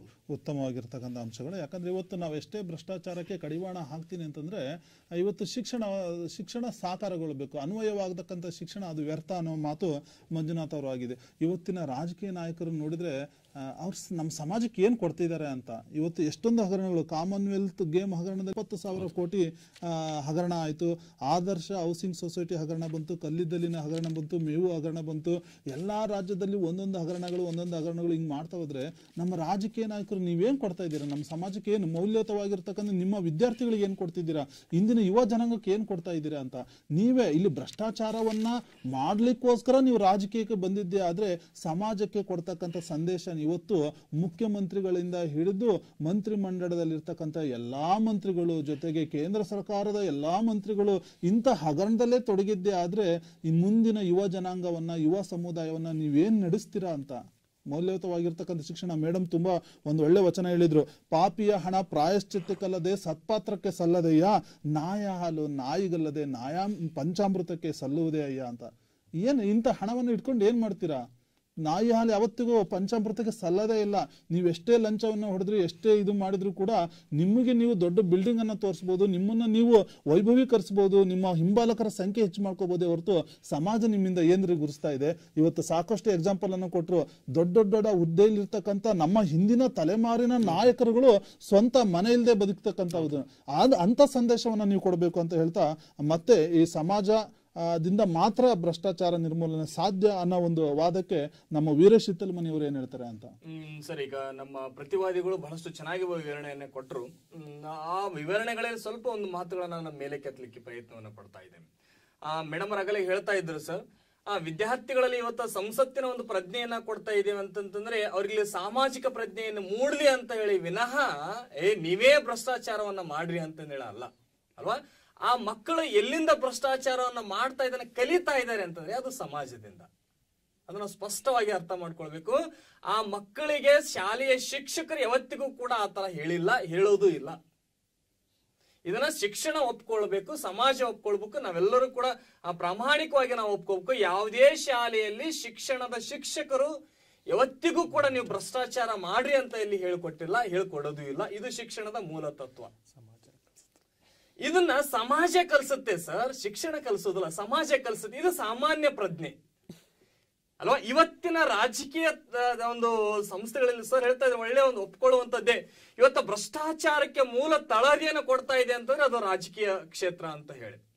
ಸೊ ಈ ರಾಜಕೀಯ ಕ್ಷೇತ್ರವನ್ನು ಸ್ವಲ್ಪ ನಾವು ಆಯ್ಕೆಯನ್ನ ಮಾಡ್ಕೊಂಡಾಗ ಬಹುಶಃ ಎಲ್ಲ ನೋಡಿದ್ರೆ ನಮ್ಗೆ ಅನ್ಸುತ್ತೆ ಇವತ್ತು ಭ್ರಷ್ಟಾಚಾರ ಅತಿ ಹೆಚ್ಚಿಗೆ ಎಲ್ಲಿ ತಾಂಡವಾಡ್ತಾ ಇದೆ ಅಂತಂದ್ರೆ ಅದು ರಾಜಕೀಯದೊಳಗಡೆ. ಆದ್ರೆ ಇತ್ತೀಚಿನ ಒಂದು ಸ್ವಲ್ಪ ಎಲ್ಲ ರಾಜಕಾರಣಿಗಳನ್ನ, ಅದು ಹಿಂದಿನ ಒಂದು ಸ್ವಲ್ಪ ರಾಜಕಾರಣಿಗಳನ್ನ ನಾವೆಲ್ಲ ಸೂಕ್ಷ್ಮವಾಗಿ ಅವಲೋಕನವನ್ನ ಮಾಡ್ಕೊಂಡಾಗ, ಪ್ರಸ್ತುತ ಈಗೂ ಕೂಡ ರಾಜಕಾರಣದಲ್ಲಿರುವಂತಹ ರಾಜಕಾರಣಿಗಳನ್ನ ಅವಲೋಕನವನ್ನ ಮಾಡ್ಕೊಂಡಾಗ ಅವರು ಆ ವಿದ್ಯಾವಂತಿಕೆಯಲ್ಲಿ ಬಹುಶಃ ಅವ್ರ ಶಿಕ್ಷಣದಲ್ಲಿ ಕಡಿಮೆ ಅರ್ಹತೆಯನ್ನು ಒಳಗೊಂಡಂತವ್ರೆ 90% ಭಾಗ ಇವತ್ತು ರಾಜಕೀಯದೊಳಗಡೆ ಇದ್ದಾರೆ. 10% ಕಾಲ ಸರ್ ಆಗಲೇ ನೀವು ಹೇಳ್ತಾ ಇದ್ರಿ, ಇವತ್ತು ರಾಜಕೀಯ ಸೇವೆಗೆ ಬರ್ತಾ ಇರುವುದೇ ಎಲ್ಲರೂ ಕೂಡ ತಮ್ಮ ಸೇವೆಗಾಗಿ, ಜನಸೇವೆಗಾಗಿ ಅಲ್ಲ ಅಂತಂದೇಳಿ ಅಲ್ವಾ? ಇದನ್ನು ಸ್ವಲ್ಪ ನಾವು ಮೆಲುಕನ್ನ ಹಾಕ್ಬೇಕು. ಇವತ್ತು 80% ಭಾಗ ಅಥವಾ 90% ಭಾಗ ಅಲ್ಲಿ ಅಶಿಕ್ಷಿತರೇ ಇದ್ದಾರೆ ಅಲ್ಲಿ ಅಲ್ವಾ? ಶಿಕ್ಷಣವಂತವ್ರು ಇವತ್ತು ಬಹಳಷ್ಟು ಕೂಡ ಇವತ್ತು ಸರ್ಕಾರ ಕೂಡ ಇವತ್ತೇನು ಮಾಡಿದೆ, ರಾಜಕೀಯಕ್ಕೂ ಕೂಡ ಒಂದು ಅರ್ಹತೆಯನ್ನ ಕೊಡ್ತಾ ಇದೆ. ಯಾಕೆ ಅರ್ಹತೆಯನ್ನ ಕೊಡ್ತಾ ಇದೆ ಅಂತಂದ್ರೆ ಅವ್ರಿಗೊಂದು ಶಿಕ್ಷಣದ ಒಂದು ಪ್ರಜ್ಞೆ ಬಂದಾಗ ಮಾತ್ರ ಸಮಾಜವನ್ನ ಸುಧಾರಣೆಯನ್ನ ಮಾಡ್ಲಿಕ್ಕೆ ಸಾಧ್ಯ. ಸೊ ಇವತ್ತು ಗ್ರಾಮ ಪಂಚಾಯತಿ ಆ ಒಂದು ಸದಸ್ಯರನ್ನಿಂದ ಹಿಡಿದುಕೊಂಡು ಸೊ ಅವ್ರ 7th ಅನ್ನ ಮುಗಿಸಿರ್ಬೇಕು, SSLC ಅನ್ನ ಮುಗಿಸಿರ್ಬೇಕು, ಅಥವಾ ಪದವಿಯನ್ನ ಮುಗಿಸಿರ್ಬೇಕು. ಸೊ ಈ MLA MP ಗಳು ಕೂಡ ಒಂದೊಂದು ಅರ್ಹತೆಗಳನ್ನು ಕೂಡ ಮುಂದಿನ ದಿನಗಳಲ್ಲಿ ಮಾಡ್ತಾ ಇದ್ದಾರೆ. ಇದಕ್ಕೊಂದು ಪ್ರಯತ್ನವನ್ನ ಮಾಡ್ತಾ ಇದ್ದಾರೆ ಸರ್ ಅಲ್ವಾ? ಸೊ ಯಾಕೆ ಇವುಗಳನ್ನು ಪ್ರಯತ್ನವನ್ನ ಮಾಡ್ತಾ ಇದ್ದಾರೆ ಅಂತಂದ್ರೆ ಅವರೆಲ್ಲರೂ ಕೂಡ ಅಧ್ಯಯನತೆಯಿಂದ ಹೊರಗೆ ಬರಬೇಕು, ವಿದ್ಯಾವಂತರಾಗಬೇಕು, ಶಿಕ್ಷಣದಿಂದ ಪ್ರಗತಿ ಸಾಧ್ಯ ಅನ್ನೋದನ್ನ ಅವರಿಗೆ ಮನವರಿಕೆಯನ್ನು ಮಾಡುವುದಕ್ಕಾಗಿನೇ ಬಹುಶಃ ಇವಂತ ಒಂದು ಸರ್ಕಾರಗಳು ಬಹಳಷ್ಟು ಯೋಜನೆಗಳನ್ನ ಜಾರಿಗೆ ತಂದಿದೆ ಸರ್. ಅವನ್ನ ನಾವು ಅಳವಡಿಸಿಕೊಳ್ಬೇಕು ಅಷ್ಟೇ. ಅವರಲ್ಲಿ ಮೌಲ್ಯದ ಶಿಕ್ಷಣ ಒಂದು ಕಡಿಮೆ ಆಗ್ತಾ ಇದೆ, ಮೌಲ್ಯ ಶಿಕ್ಷಣದ ಕೊರತೆ ಇದೆ ಸರ್. ಅವ್ರಿಗೆ ಸಂಪೂರ್ಣವಾಗಿ ಶಿಕ್ಷಣವನ್ನು ನಾವೆಲ್ಲ ಕೊಡ್ತಾ ಇದ್ದೇವೆ, ಶಿಕ್ಷಣ ಶಾಲೆಗಳಲ್ಲಿ ಕೊಡ್ತಾ ಇದ್ದೇವೆ ಸರ್. ಯಾಕಂತಂದ್ರೆ ಸರ್ ಹೇಳಿದ ಹಾಗೆ ಶಿಕ್ಷಣದ ಕೇಂದ್ರಗಳು ಅಂದ್ರೆ ಶಾಲೆಗಳಂತಂದ್ರೆ ಸಮಾಜವನ್ನ ಪ್ರತಿಬಿಂಬಿಸುವಂತ ಒಂದು ಕೇಂದ್ರಗಳು ಇವೆಲ್ಲವೂ ಕೂಡ ಅಲ್ವಾ?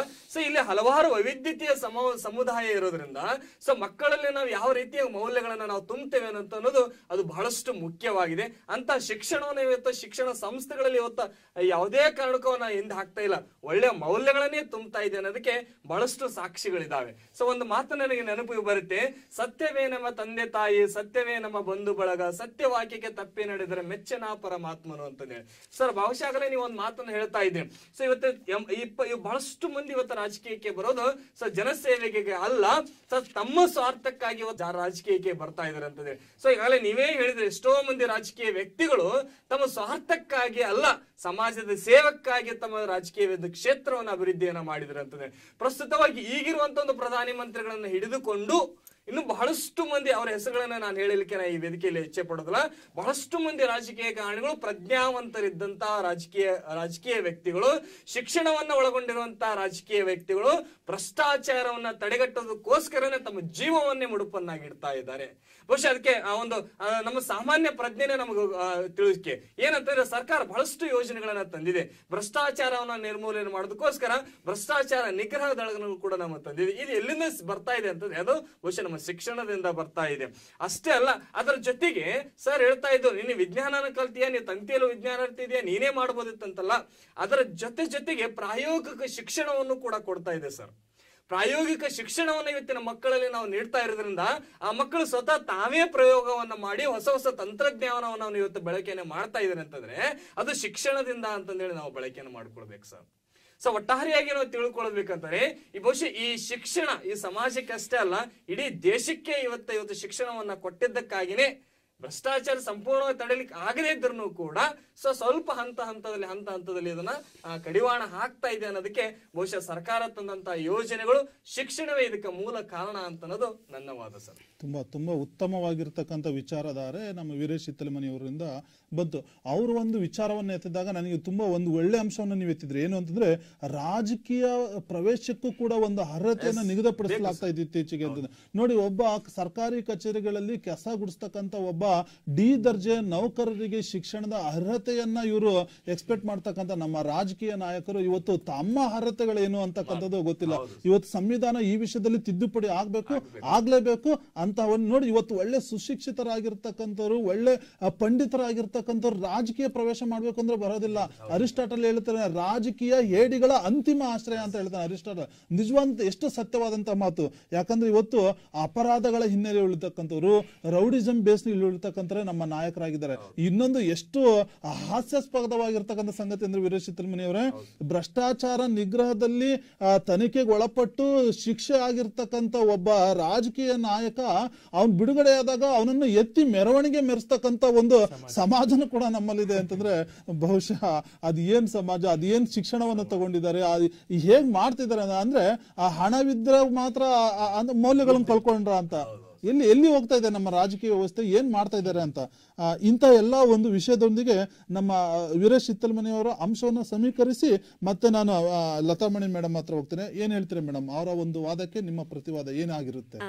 ಎದುರಾಳಿ ಮಿತ್ರರು ಒಂದು ಒಳ್ಳೆ ಅಂಶವನ್ನ ಹೇಳಿದ್ರು. ಹೆಣ್ಣಿಗೆ ಅಲ್ಲಿ ಶಿಕ್ಷಣವನ್ನ ಕೊಟ್ಟು ಬಿಟ್ರೆ ಸಂಪೂರ್ಣ ಅಲ್ಲಿ ಭ್ರಷ್ಟಾಚಾರತೆಯನ್ನ ಹೋಗ್ಲಾಡ್ಸೋದಕ್ಕೆ ಒಂದು ಬಲವಾದ ಆಯುಧ ಸಿಕ್ಕಾಗುತ್ತೆ. ಹೆಣ್ಣಿಗೆ ಶಿಕ್ಷಣ ಸಂಪೂರ್ಣ ಅಲ್ಲ, ಬಲವಾದ ಅಂತ ಹೇಳಿದ್ದೀನಿ, ಬಲವಾದ ಆಯುಧ ಆಗುತ್ತೆ ಅಂತ ಅವರು ಹೇಳಿದ್ದಾರೆ.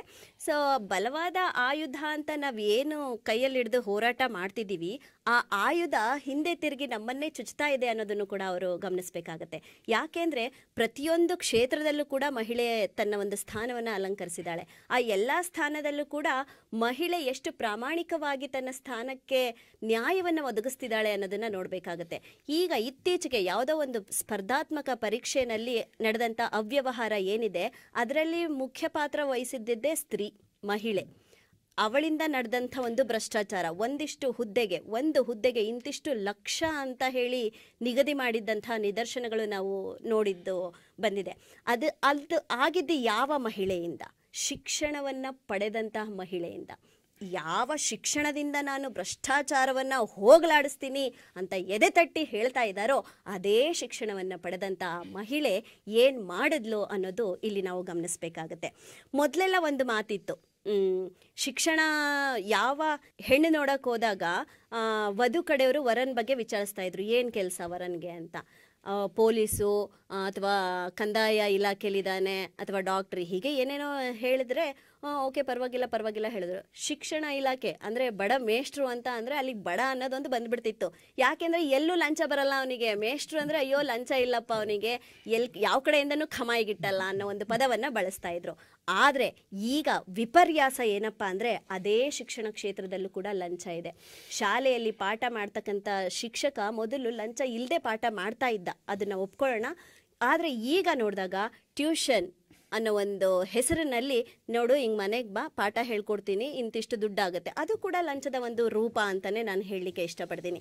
ಅಲ್ಲಿ ಅವನು ಯಾವ ರೀತಿ ಪಾಠ ಮಾಡ್ತಾನೆ ಅದು ಬೇರೆ ವಿಚಾರ, ಆದರೆ ಅಲ್ಲಿ ಮಾಡೋ ಅಂಥ ಪಾಠನ ಶಾಲೆಯಲ್ಲೇ ಯಾಕೆ ಮಾಡಬಾರ್ದು? ಅವನು ಇಲ್ಲಿ ಲಂಚದ ಪ್ರತಿರೂಪ ಬೇಕಾಗಿದೆ ಟ್ಯೂಷನ್ ಫೀ ಹೆಸರಲ್ಲಿ. ಹಾಗಾಗಿ ಅವನು ಇಂಥ ಒಂದು ವಿಪರ್ಯಾಸ ಅನ್ನೋದಕ್ಕಿಂತ ಶೋಚನೀಯ ಅಂತ ನಾನು ಹೇಳಲಿಕ್ಕೆ ಇಷ್ಟಪಡ್ತೀನಿ. ಹಾಗೆ ಹೆಣ್ಮಕ್ಳ ಬಗ್ಗೆ ಹೇಳಿದ್ರು, ಶಿಕ್ಷಿತ ಹೆಣ್ಣು ಮಗಳು ಇವತ್ತು ಏನು ಭ್ರಷ್ಟಾಚಾರಕ್ಕೆ ಒಳಗಾಗಿದ್ದಾಳೆ, ಆಗಿನ ಕಾಲದಲ್ಲಿ ಬೀದಿ ಗುಡಿಸೋ ಅಂಥ ಸತ್ಯಕ್ಕ, ನಾವು 12ನೇ ಶತಮಾನದಲ್ಲಿ ನೋಡುವಂಥ ಸತ್ಯಕ್ಕ ಒಂದು ವಚನ ಹೇಳ್ತಾರೆ, ಲಂಚ ವಂಚನಕ್ಕೆ ಕೈಯಾನದ ಭಾಷೆ, ಬಟ್ಟೆಯಲ್ಲಿ ಹೊನ್ನು ವಸ್ತ್ರ ಬಿದ್ದಿದ್ದರೆ ನಾನು ಕೈ ಮುಟ್ಟಿ ಎತ್ತಿದೆನಾದರೆ ನಿಮ್ಮಾಣೆ ನಿಮ್ಮ ಪ್ರಮಥರಾಣೆ. ಅದೇನು ಕಾರಣವೆಂದಿರಾ? ನೀವಿಕ್ಕಿದ ಭಿಕ್ಷದಲ್ಲಿಪ್ಪೆನಾಗಿ ಇಂತಲ್ಲದೆ ನಾನು ಅಳಿಮನವ ಮಾಡಿ ಪರದ್ರವ್ಯಕ್ಕೆ ಆಸೆ ಮಾಡಿದನಾದರೆ ನೀನಾಗಲೇ ಎನ್ನ ನರಕದಲ್ಲಿ ಅದ್ದಿ ನೀನೆದ್ದು ಹೋಗ ಶಂಭುಜಕ್ಕೇಶ್ವರ ಅಂತ ಹೇಳ್ತಾರೆ. ಅಂದರೆ ಆ ಒಂದು ಅನಕ್ಷರಸ್ಥ ಮಹಿಳೆ, ಸಾಮಾನ್ಯ ಮಹಿಳೆ, ಒಂದು ಬೀದಿ ಕಸ ಗುಡಿಸುವಂಥ ಮಹಿಳೆ, ಅಂದರೆ ಒಂದು ಸಮಾಜದಲ್ಲಿ ಪ್ರಜೆಯಾಗಿ ಹೇಗಿರಬೇಕು ಅನ್ನೋ ಅರಿವಿರುವಂಥ ಮಹಿಳೆ ಈ ಒಂದು ಸಾಲನ್ನು ಹೇಳಿದಾಳೆ. ಅಂದರೆ ಈಗ ಶಿಕ್ಷಣ ಪಡೆದಿರೋವಂಥ ಈ ಮಹಿಳೆಗೂ ಏನು ವ್ಯತ್ಯಾಸ ಕಂಡು ಬರುತ್ತೆ? ಹೀಗಿರುವಾಗ ಶಿಕ್ಷಣ ಅಲ್ಲಿ ಯಾವುದೇ ಒಂದು ಆಯುಧ ಆಗೋದಿಲ್ಲ, ಒಂದು ಜ್ಞಾನ ವಿಕಾಸನಕ್ಕೆ ದಾರಿಯಾಗತ್ತೆ. ಆ ಜ್ಞಾನ ವಿಕಾಸನ ಆಗಿದ್ದನ್ನು ಸಮಾಜದಲ್ಲಿ ನಾನು ಯಾವ ರೀತಿ ಅಳವಡಿಸ್ಕೋಬೇಕು, ಸರ್ ಹೇಳಿದಾಗೆ ಯಾವ ರೀತಿ ಅಳವಡಿಸ್ಕೋಬೇಕು, ನಾನು ಹೇಗೆ ಅದನ್ನು ಅಪ್ಲೈ ಮಾಡಬೇಕು, ನಾನು ಕಲ್ತಿದ್ದ ಶಿಕ್ಷಣ ನನಗೆ ಯಾವ ರೀತಿ ಅದು ಉಪಯೋಗವಾಗ್ತಿದೆ, ಅದರಿಂದ ನನ್ನ ಸಮಾಜವನ್ನು ಹೇಗೆ ತಿದ್ಕೋಬೇಕು ಅನ್ನೋದು ಯಾರೂ ಮಾಡ್ತಾ ಇಲ್ಲ. ಅದು ಮಾಡಿದ್ದೇ ಆದಲ್ಲಿ ಆ ಸಮಾಜ ತನ್ನನ್ನು ತಾನು ತಿದ್ದುಕೊಳ್ಳೋದ್ರ ಮೂಲಕ ಆಗುತ್ತೆ ಹೊರತು ಶಿಕ್ಷಣದಿಂದ ಆಗಲ್ಲ. ಆಗಲೇ ಅವರು ಶಿವಾಜಿಯವರ ತಾಯಿ ಬಗ್ಗೆ ಹೇಳಿದ್ರು. ಶಿವಾಜಿ ತಾಯಿ ಯಾವುದೇ PhD ಮಾಡಲಿಲ್ಲ, ಅವಳು ಸಮಾಜ ಮುಖಿಯಾಗಿ ಅವಳು ಚಿಂತನೆ ಮಾಡಿದ್ಲು. ಮಗು ABCD ಹಿಂಗ್ ಬರಿ ಹಿಂಗ್ ಬರಿ ಅಂತ ಹೇಳಲಿಲ್ಲ. ವೀರ ಧೀರರ ಕಥೆಯನ್ನ ಹೇಳಿದ್ಲು. ಅದರ ಮೂಲಕ ಸಮಾಜದ ಕಳಕಳಿಯ ಒಂದು ಗುಣವನ್ನ ಶಿವಾಜಿಯಲ್ಲಿ ಬಿತ್ತಿದ್ರೆ ಹೊರತು ಶಿಕ್ಷಣ ಅಂತ ಏನು ಹೇಳ್ತಾ ಇದ್ದಾರೆ ಅದರ ಯಾವುದೇ ಒಂದು ಪರಿಕಲ್ಪನೆ ಆಕೆಯಲ್ಲಿ ಇರಲಿಲ್ಲ ಅನ್ನೋದು ನನ್ನ ಒಂದು ವಾದ. ಹಾಗೆ ಈ ಸಮಾಜ ಹೇಗೆ ಮುಖ್ಯ ಪಾತ್ರ ವಹಿಸುತ್ತೆ ಶಿಕ್ಷಣಕ್ಕಿಂತ ಮಿಗಿಲಾಗಿ ಅನ್ನೋದಕ್ಕೆ ಒಂದು ಉದಾಹರಣೆ ಕೊಡ್ತೀನಿ. ಇತ್ತೀಚೆಗೆ ನಾವೆಲ್ಲ ಅನುಭವಿಸಿದಂಥ ಒಂದು ಸಂಕಟ ಅಂದರೆ ಮಹಾಮಾರಿಯನ್ನ ಎದುರಿಸಿದ್ದು. ಕೊರೋನಾ ಅನ್ನೋವಂಥ ಒಂದು ಮಹಾಮಾರಿನ ಎದುರಿಸಿದ್ವಿ. ಹಾಗೆ ಹಿಂದೆ ಇದ್ದಂಥ ಪೋಲಿಯೋ, ಕಾಲರ, ದಡಾರ ಈ ಎಲ್ಲವೂ ಈಗ ಹೆಸರು ಹೇಳೋಕ್ಕೆ ಗೊತ್ತಿಲ್ಲ. ಇಂದಿನ ಜನ್ರೇಷನ್ಗೆ ಪೋಲಿಯೋ ಅಟ್ಯಾಕ್ ಆಗ್ತಿದೆ ಅನ್ನೋವಂಥ ನಿದರ್ಶನಗಳು ನಾವೆಲ್ಲೂ ನೋಡಿಲ್ಲ. ಯಾಕೆ ಹಾಗಾಯಿತು ಅಂದರೆ ಅದಕ್ಕೆ ತಕ್ಕಾಗ ನಾವು ಲಸಿಕೆಗಳನ್ನು ಕಂಡುಹಿಡ್ಕೊಂಡ್ವಿ. ಹಾಗೆ ಈ ಭ್ರಷ್ಟಾಚಾರ ಅನ್ನೋವಂಥ ಒಂದು ಪಿಡುಗು ಏನಿದೆ, ರೋಗ ಏನಿದೆ, ಅದನ್ನು ನಿರ್ಮೂಲನೆ ಮಾಡಬೇಕು ಅಂದರೆ ಅದಕ್ಕೆಲ್ಲ ಯಾವ ರೀತಿ ಲಸಿಕೆನ ಕಂಡಿಡ್ಕೊಂಡು ಎಲ್ಲರೂ ಸಹಮತದಿಂದ ಈ ಲಸಿಕೆ ಹಾಕಿಸ್ಕೊಂಡ್ರೇ ಹುಷಾರಾಗುತ್ತೆ ಅನ್ನೋ ಒಂದು ನಂಬಿಕೆಯನ್ನು ಹೊಂದಿದ್ದು ಲಸಿಕೆ ಹಾಕಿಸ್ಕೊಂಡು ಅದನ್ನು ನಿರ್ಮೂಲನೆ ಮಾಡಿಕೊಂಡ್ವೋ ಹಾಗೆ ಕೊರೋನಾ ಬಂದಂಥ ಸಂದರ್ಭದಲ್ಲಿ ಒಂದು ಆದೇಶ ಬಂತು, ನಿಮ್ಮ ಸಾವು ಸಂಭವಿಸ್ಬೋದು, ಮಾಸ್ಕ್ ಹಾಕಿ, ಬಿಸಿನೀರು ಕುಡೀರಿ, ಬಿಸಿ ಊಟ ಮಾಡಿ ಅಂತ. ಇಂದಿಗೂ ಸಹ ಜನರು ಅದನ್ನು ಅನುಸರಿಸ್ತಿದ್ದಾರೆ. ಬಿಸಿ ಮುದ್ದೆ ಬಿಸಿನೀರು ಮಾಸ್ಕು, ಬಿಸಿ ಮುದ್ದೆ ಬಿಸಿನೀರು ಮಾಸ್ಕು, ಬಿಸಿ ಮುದ್ದೆ ಬಿಸಿನೀರು ಮಾಸ್ಕು, ಹುಟ್ಟಿದ ಮಗುಗೂ ಕೂಡ ಮಾಸ್ಕ್ ಹಾಕೋ ಅಂತ ಒಂದು ಇದನ್ನ ಮಾಡ್ಕೊಂಡ್ರು. ಅಂಥ ಒಂದು ಛಲ, ಅಂಥ ಒಂದು ಆಂದೋಲನ, ಅಂಥ ಒಂದು ಹೋರಾಟ, ಅಂತಹ ಒಗ್ಗಟ್ಟು ಸಮಾಜದಲ್ಲಿ ಬಂದಿದ್ದೆ ಆದರೆ ಆಗೋದೇ ಇಲ್ಲ ಅಂತ ಅವ್ರು ಏನು ಹೇಳ್ತಿದ್ದಾರೆ ಅದನ್ನ ಆಗಿ ತೋರಿಸ್ಬೋದು. ಇದು ಸಮಾಜ ಮೂಲ ಕಾರಣ. ಸಮಾಜದಿಂದ ಭ್ರಷ್ಟಾಚಾರವನ್ನು ಹೊಡೆದೋಡಿಸ್ಬೋದು. ಆಗದು ಎಂದು ಕೈ ಕಟ್ಟಿ ಕುಳಿತರೆ ಸಾಗದು ಕೆಲಸವು ಮುಂದೆ, ಏನಾಗಲ್ಲ ಅಂತ ಅವ್ರು ಹೇಳ್ತಿದ್ದಾರೆ. ಕಗ್ಗಲ್ಲು ಅಂತ ಶಿಲ್ಪಿ ಅಲ್ಲಿ ಕೂತ್ಬಿಟ್ಟ ಕೈ ಕಟ್ಟಿ ಅಂದರೆ ಅದನ್ನು ಕಡ್ದು ಶಿಲೆ ಮಾಡ್ಲಿಕ್ಕೆ ಆಗ್ತಿರ್ಲಿಲ್ಲ, ಅಲ್ಲೊಂದು ಸುಂದರವಾದ ಮೂರ್ತಿ ಬರ್ಲಿಕ್ಕೆ ಆಗ್ತಿರ್ಲಿಲ್ಲ. ಅದನ್ನು ಕೆತ್ತದ್ನಲ್ವಾ ಕಷ್ಟಪಟ್ಟು ಆಗಲೇ ಆಗಿದ್ದು. ಅಂಥ ಕಷ್ಟ ಪಡೋ ಅಂಥದ್ದು ಸಮಾಜದ ಮೂಲಕ ಆಗಬೇಕು. ಆ ಸದೃಢ ಮನಸ್ಥಿತಿ ಸಮಾಜದಲ್ಲಿ ಹುಟ್ಟಬೇಕು, ಆ ಒಗ್ಗಟ್ಟು ಬರಬೇಕು. ಆಗಲೇ ಈ ಭ್ರಷ್ಟಾಚಾರ ನಿರ್ಮೂಲನೆ ಆಗೋದು. ಅದರಲ್ಲಿ ಶಿಕ್ಷಣ ಎಳ್ಳಷ್ಟು ಪಾತ್ರ ವಹಿಸಲ್ಲ ಅನ್ನೋದು ನನ್ನ ಒಂದು ವಾದ. ತುಂಬ ಸುಂದರವಾಗಿರ್ತಕ್ಕಂಥ ವಾದ ಮಂಡನೆ ನಮ್ಮ ಲತಾಮಣಿ ತುರುವೇಕೆರೆ ಅವರಿಂದ. ಯಾಕಂದರೆ ಇವತ್ತು ಶರಣರಿಗೆ ಸಿಕ್ಕಿರ್ತಕ್ಕಂಥ ನೋಡಿ, ಒಬ್ಬ ಸಾಮಾನ್ಯವಾದ ಮಹಿಳೆಯ ಒಂದು ಉದಾಹರಣೆ ತೆಗೆದುಕೊಂಡ್ರು. ಸತ್ಯಕ್ಕನವ್ರ ವಚನಗಳು ಅವರಿಗೆ ಸಿಕ್ಕಿರ್ತಕ್ಕಂಥ ಒಂದು ಶೈಕ್ಷಣಿಕ ಮೌಲ್ಯ ಇವು ಶಿಕ್ಷಣವನ್ನು ಪಡ್ಕೊಂಡಿರ್ತಕ್ಕಂಥವ್ರಿಗೆ ಸಿಗಲಿಲ್ಲ. ಅದೇ ರೀತಿ ಹೇಳ್ಬೇಕಂದ್ರೆ ಒಂದು ಲಕ್ಷ್ಮೀಧರ ಅಮಾತ್ಯನ ಶಾಸನ ಇದೆ, ಕೆರೆಯಂ ಕಟ್ಟಿಸಿ ಬಾವಿಯನ್ನು ತೋಡಿಸಿ ದೇವಾಗರಂ ಮಾಡಿಸಿ ಬಂಧನದಲ್ಲಿ ಸಿಲುಕಿರ್ತಕ್ಕಂಥ ಬಿಡಿಸಿ ಅಂತಕ್ಕಂಥ ಎಷ್ಟು ಮೌಲ್ಯಯುತವಾಗಿರ್ತಕ್ಕಂಥದ್ದು. ಯಾರು ಕೂಡ ಶಿಕ್ಷಣದಿಂದ ಕೊಟ್ಟಿರ್ತಕ್ಕಂಥ ತನ್ನ ತಾಯಿ ತನ್ನ ಮಗಳಿಗೆ ಇಷ್ಟೆಲ್ಲ ಬೋಧನೆಗಳನ್ನ ಮಾಡ್ಕೊಂಡು ಬಂದಿರತಕ್ಕಂಥ. ಹಾಗಾಗಿ ಸಮಾಜದಲ್ಲಿ ಬದಲಾವಣೆ ಆಗಬೇಕು ಅಂತಕ್ಕಂಥ ವಾದ ತುಂಬಾ ಚೆನ್ನಾಗಿ ನಿರೂಪಣೆ ಮಾಡಿದ್ರು. ಮತ್ತೆ ಶಿಕ್ಷಣದಿಂದಲೂ ಕೂಡ ಇದೆ ಸರ್ವ. ಇವತ್ತು ನಾವು ಏನೇ ಸಮಾಜದ ಒಂದು ಬುದ್ಧಿವಂತಿಕೆ ತಿದ್ದುವಿಕೆ ಅಥವಾ ಏನೇ ಒಂದು ವಾದ ಮಾಡಿದ್ರು ಕೂಡ, ಒಂದು ಉಪನ್ಯಾಸ ನೀಡಿದ್ರು ಕೂಡ ಆಗೋದಿಲ್ಲ. ಎಲ್ಲಿ ಒಂದು ಶಿಕ್ಷಣ ಒಂದು ಸಾಕಾರ ರೂಪ, ಒಂದು ಮೌಲ್ಯ ಶಿಕ್ಷಣ ಕೊಡಬೇಕು, ಚಟುವಟಿಕೆ ಆಧಾರಿತ ಶಿಕ್ಷಣ ಕೊಡಬೇಕು ಅವನಿಗೆ ಶಿಕ್ಷಣದಿಂದ. ಯಾಕಂದ್ರೆ ಅವನನ್ನ ಸ್ಫೂರ್ತಿಗೊಳಿಸಿ ಸಮಾಜವನ್ನ ಕಟ್ತಕ್ಕಂಥ ಯುವಕರಿಗೆ ಸ್ಫೂರ್ತಿಗೊಳಿಸಬೇಕು. ಅದು ಶಿಕ್ಷಣದಿಂದ ಸಾಧ್ಯ ಆಗುತ್ತೆ. ಹಾಗಾಗಿ ಈ ಎಲ್ಲಾ ಅಂಶಗಳು, ಈ ನಿಮ್ಮಲ್ಲಿರ್ತಕ್ಕಂಥ ಶಿಕ್ಷಣದಿಂದ ಏನೇನು ಕಾರ್ಯ ಸಾಧುವಾಗುತ್ತೆ ಅಥವಾ ಸಮಾಜದಿಂದ ಬದಲಾವಣೆ ಹೇಗೆ ಆಗುತ್ತೆ, ಇವೆರಡೂ ಕೂಡ ನಾಣ್ಯದ ಮುಖಗಳಂತೆ, ಒಂದೇ ನಾಣ್ಯದ ಎರಡು ಮುಖಗಳಂತೆ ಕೆಲಸ ಮಾಡಿದಾಗ ಕೂಡ ಆ ನಾಣ್ಯಕ್ಕೆ ಬೆಲೆ ಸಿಗುತ್ತೆ. ಇಲ್ಲ ಅಂತಂದ್ರೆ ಒಂದು ಮುಖ ಅಳಿಸಾಕಿದ್ರು ಕೂಡ ಆ ನಾಣ್ಯಕ್ಕೆ ಬೆಲೆ ಇರಲ್ಲ ಅಂತ ಹೇಳ್ತಾ, ಇವತ್ತಿನ ಈ ಒಂದು ಚರ್ಚೆಯಲ್ಲಿ ಭಾಗವಹಿಸಿರ್ತಕ್ಕಂಥ ಎಲ್ಲ ಅತಿಥಿಗಳಿಗೂ ಶ್ರೀ ಬಸವ ಟಿವಿಯ ಪರವಾಗಿ ಶರಣಾರ್ಥಿಗಳು. ವೀಕ್ಷಕರೇ, ನೋಡಿದ್ರಲ್ಲ, ಸಮಾಜದ ಇಲ್ಲಿರ್ತಕ್ಕಂಥ ಭ್ರಷ್ಟಾಚಾರ ನಿರ್ಮೂಲನೆ ಮಾಡುವಲ್ಲಿ ಶಿಕ್ಷಣ ಮುಖ್ಯ ಪಾತ್ರ ವಹಿಸುತ್ತಾ ಅಥವಾ ಸಮಾಜ ಮುಖ್ಯ ಪಾತ್ರ ವಹಿಸುತ್ತಾ ಅಂತಕ್ಕಂಥ ಚರ್ಚೆ ತುಂಬ ಚೆನ್ನಾಗಾಯಿತು. ಬಹುಶಃ ನಿಮಗೂ ಕೂಡ ಯಾವ ಒಂದು ರಂಗ ತುಂಬ ಚೆನ್ನಾಗಿ ಕೆಲಸ ಮಾಡ್ತಾ ಇದೆ, ಶಿಕ್ಷಣದಿಂದ ಏನೇನು ದೋಷಗಳಿವೆ ಅಥವಾ ಸಮಾಜ ಅದನ್ನು ಭ್ರಷ್ಟಾಚಾರವನ್ನು ತೊಲಗಿಸ್ಲಿಕ್ಕೆ ಯಾವ ರೀತಿಯಾಗಿ ದಿಟ್ಟ ಹೆಜ್ಜೆಗಳನ್ನು ಇಡಬೇಕು ಅಂತಕ್ಕಂಥ ವಾದವನ್ನು ತುಂಬ ಚೆನ್ನಾಗಿ ಮಂಡನೆ ಮಾಡಿದ್ರು. ಜೊತೆಗೆ ಶಿಕ್ಷಣದ ಕರ್ತವ್ಯಗಳೇನು ಅಂತಕ್ಕಂಥ ಒಂದು ವಾದದೊಂದಿಗೆ ನಮ್ಮ ನಾಯಕರಿಗೆ ಚಾಟಿ ಏಟನ್ನು ಕೊಟ್ಟು ಇವತ್ತು ಜಾಗೃತಿಗೊಳಿಸ್ತಕ್ಕಂಥ ಕೆಲಸವೂ ಕೂಡ ಈ ಚರ್ಚೆಯಲ್ಲಿ ಆಯಿತು ಅಂತ ಹೇಳ್ತಾ, ಬಹುಶಃ ಇಂದಿನ ಚರ್ಚೆ ನಿಮ್ಮೆಲ್ಲರಿಗೂ ಕೂಡ ಉತ್ತಮವಾದಂಥ ಮಾಹಿತಿಯನ್ನು ತಂದು ಕೊಟ್ಟಿದೆ ಅಂತ ಭಾವಿಸ್ತಾ, ಮುಂದಿನ ಸಂಚಿಕೆಯಲ್ಲಿ ಇಂಥ ಹಲವಾರು ವಿಷಯಗಳೊಂದಿಗೆ ನಿಮ್ಮ ಮುಂದೆ ಇರ್ತೀವಿ. ಇದು ನಿರಂತರವಾಗಿ ನೋಡ್ತಾ ಇರಿ ಶ್ರೀ ಬಸವ ಟಿವಿ. ಇದು ಸಂಸ್ಕಾರದ ಬೆಳಕು. ಶರಣಾರ್ಥಿಗಳು.